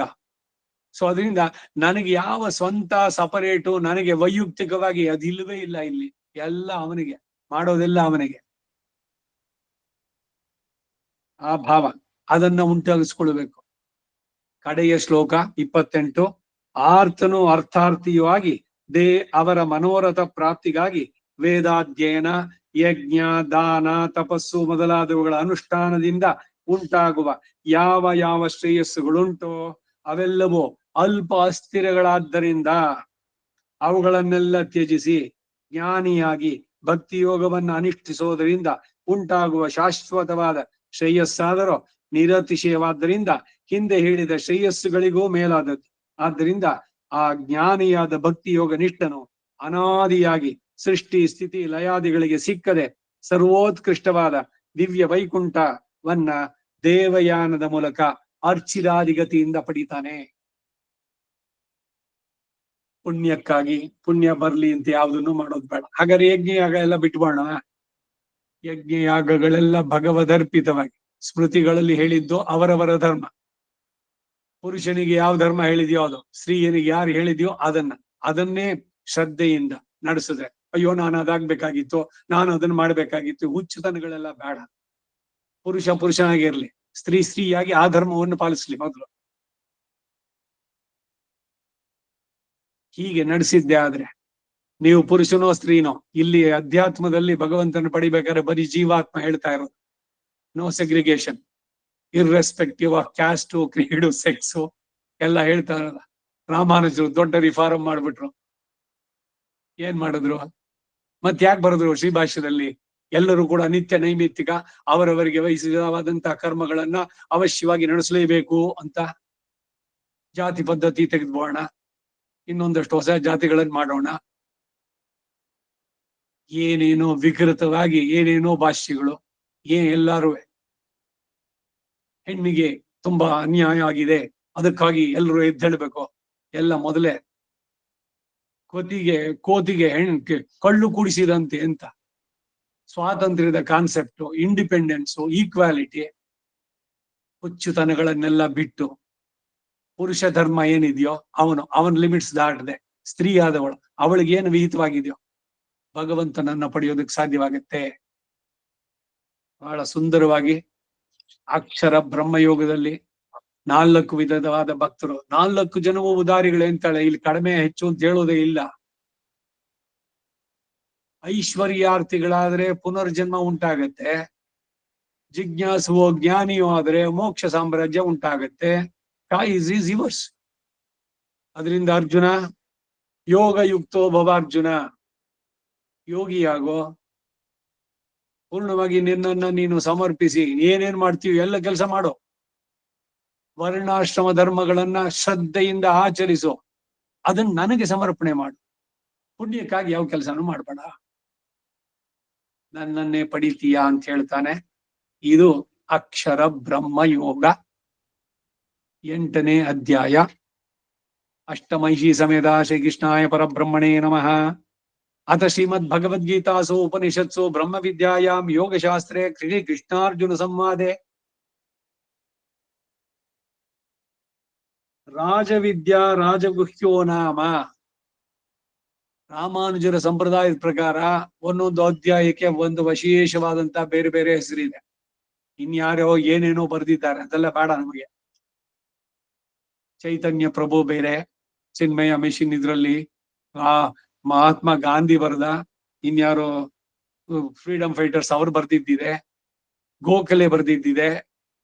ಇದಕ್ಕೆ ಭಗವದ್ಗೀತೆ ವ್ಯಾಖ್ಯಾನ 108 ಸಿಗತ್ತೆ. ಎಲ್ಲ ದಾರಿ ತಪ್ಪಿಸೋದು ಬೇಡ. ನಮಗೆ ನಮ್ಮ ಆಚಾರ್ಯರದು ಪರಮ ಶ್ರೇಯಸ್ಕರವಾದದ್ದು, ವೆರಿ ಮಚ್ ಕನ್ವಿನ್ಸಿಂಗ್, ಸರಿಯಾದ ಮನಸ್ಸಿನಿಂದ ಉದಾರ ಇದರಿಂದ ಇಟ್ಕೊಂಡು ಫಾಲೋ ಮಾಡಿದ್ದೆ ಆದ್ರೆ ಇತಿ ಸರ್ವಂ ಸಮಂಜಸಂ, ಇಲ್ಲಿ ಪರ್ಫೆಕ್ಟ್ ಕೋಆರ್ಡಿನೇಷನ್ ಎಲ್ಲವನ್ನು ತಿಳಿಸಿ ಯಥಾರ್ಥವಾಗಿ ತಿಳಿಸ್ತಾರೆ. ಇದು ಭಾಷ್ಯ, ಅದನ್ನ ಅನುಸಂಧಾನ ಮಾಡೋಣ. ನವಮೋಧ್ಯಾಯ ಶ್ರೀ ಭಗವಾನುವಾಚ ಅಷ್ಟಮೈಷಿ ಸಮೇತ ಶ್ರೀಕೃಷ್ಣಾಯ ಪರಬ್ರಹ್ಮಣೇ ನಮಃ. ಇದಂತು ತೇ ಗುಹ್ಯತಮಂ ಪ್ರವಕ್ಷ್ಯಾಮ್ಯನಸೂಯವೇ ಜ್ಞಾನಂ ವಿಜ್ಞಾನ ಸಹಿತಂ ಯಜ್ಞಾತ್ವಾ ಮೋಕ್ಷಸೇ ಶುಭಾತ್. ಆರಂಭ. ಮುಂದಕ್ಕೇನು ಅನ್ನೋದು ಮುಂದಿನ ವಾರದಲ್ಲಿ ನೋಡೋಣ. ವಸುದೇವ ಸುತಂ ದೇವಂ ಕಂಸ ಚಾಣೂರಮರ್ಧನಂ ದೇವಕೀ ಪರಮಾನಂದಂ ಕೃಷ್ಣಂ ವಂದೇ ಜಗದ್ಗುರುಂ ಅತಸಿ ಪುಷ್ಪ ಸಂಕಾಶಂ ಹಾರನೂಪುರಶೋಭಿತಂ ರತ್ನ ಕಂಕಣ ಕೇಯೂರಂ ಕೃಷ್ಣಂ ವಂದೇ ಜಗದ್ಗುರುಂ ಕುಟಿಲಾಲಕ ಸಂಯುಕ್ತಂ ಪೂರ್ಣ ಚಂದ್ರ ನಿಭಾನನಂ ವಿಲಸತ್ಕುಂಡಲಧರಂ ದೇವಂ ಕೃಷ್ಣಂ ವಂದೇ ಜಗದ್ಗುರುಂ ಮಂದಾರಗಂಧ ಸಂಯುಕ್ತಂ ಚಾರುಹಾಸಂ ಚತುರ್ಭುಜಂ ಬರೀಪಿಂಚಾವಚೂಡಾಂಗಂ ಕೃಷ್ಣಂ ವಂದೇ ಜಗದ್ಗುರುಂ ಉತ್ಫುಲ್ಲ ಪದ್ಮಪತ್ರಾಕ್ಷಂ ನೀಲಜೀಮೂತ ಸನ್ನಿಭಂ ಯಾದವಾನಾಂ ಶಿರೋರತ್ನಂ ಕೃಷ್ಣಂ ವಂದೇ ಜಗದ್ಗುರುಂ ರುಕ್ಮಿಣೀ ಕೇಳಿ ಸಂಯುಕ್ತಂ ಪೀತಾಂಬರ ಸುಶೋಭಿತಂ ಅವಾಪ್ತ ತುಳಸಿ ಗಂಧಂ ಕೃಷ್ಣಂ ವಂದೇ ಜಗದ್ಗುರುಂ ಗೋಪಿಕಾನಾಂ ಕುಚದ್ವಂದಂ ಕುಂಕುಮಾಂಕಿತ ವಕ್ಷಸಂ ಶ್ರೀನಿಕೇತಂ ಮಹೇಶ್ವಾಸಂ ಕೃಷ್ಣಂ ವಂದೇ ಜಗದ್ಗುರುಂ ಶ್ರೀವತ್ಸಾಂಗಂ ಮಹೋರಸ್ಕಂ ವನಮಾಲಾ ವಿರಾಜಿತಂ ಶಂಖಚಕ್ರಧರಂ ದೇವಂ ಕೃಷ್ಣಂ ವಂದೇ ಜಗದ್ಗುರುಂ ಕೃಷ್ಣಾಷ್ಟಕಮಿದಂ ಪುಣ್ಯಂ ಪ್ರಾತರುತ್ತಾಯ ಪಠೇತ್ ಕೋಟಿ ಜನ್ಮಗತಂ ಪಾಪಂ ಸ್ಮರಣೇನ ವಿನಶ್ಯತಿ. 8ನೇ ಅಧ್ಯಾಯ ಮುಗೀತು. ಅಲ್ಲಿಗೆ ಯಾಕೆ ನಿಲ್ಲಿಸ್ಲಿಲ್ಲ? ಮುಂದಿನ ಶ್ಲೋಕದ ಅಧ್ಯಾಯದ ಮೊದಲನೇ ಶ್ಲೋಕ ಹೇಳಿ ಆಮೇಲೆ ನಿಲ್ಲಿಸ್ಬೇಕು. ವೇದದಲ್ಲೂ ಅಷ್ಟೇ ಒಂದು ಅನುವಾಕ ಹೇಳ್ತಾ ಇದ್ರ ಆ ಪಕ್ಷದಲ್ಲಿ, ಅದಾದ್ಮೇಲೆ ಮುಂದಿಂದ ಏನಿದೆ ಅದು ಒಂದು ಹೇಳ್ಬಿಟ್ಟು, ಅಂದ್ರೆ ಕಂಟಿನ್ಯೂಟಿ ಇರ್ಬೇಕು. ದಾನ ಮಾಡ್ಬೇಕಾದ್ರೆ 100 ರೂಪಾಯಿ ಕೊಡೋದಲ್ಲ, 100 ಕೊಡೋದು. ಯಾಕೆಂದ್ರೆ ಆ ಒಂದು ಕೊಡೋದ್ರಿಂದ ಆ ದಾನ ಕೊಡುವಂತ ಪ್ರಕ್ರಿಯೆ ಮುಂದುವರಿಲಿ, ಈ ಅಧ್ಯಯನ ಇದೆಯಲ್ಲ ಇದು ನಿರಂತರವಾಗಿ ಸಾಗಲಿ ಅನ್ನೋ ದೃಷ್ಟಿಯಿಂದ ಸರ್ವಂ ಶ್ರೀ ವಾಸುದೇವಾರ್ಪಣಮಸ್ತು. ಶ್ರೀಮತೆ ನಿಗಮಾಂತ ಮಹಾದೇಶಿಕಾಯ ನಮಃ. ಶ್ರೀ ವಿಜಯ ರಾಘವಾಚಾರ್ಯಾಯ ನಮಃ. ಸರ್ವಂ ಶ್ರೀ ವಾಸುದೇವಾರ್ಪಣಮಸ್ತು. ನಮಸ್ಕಾರ ಮಾಮ.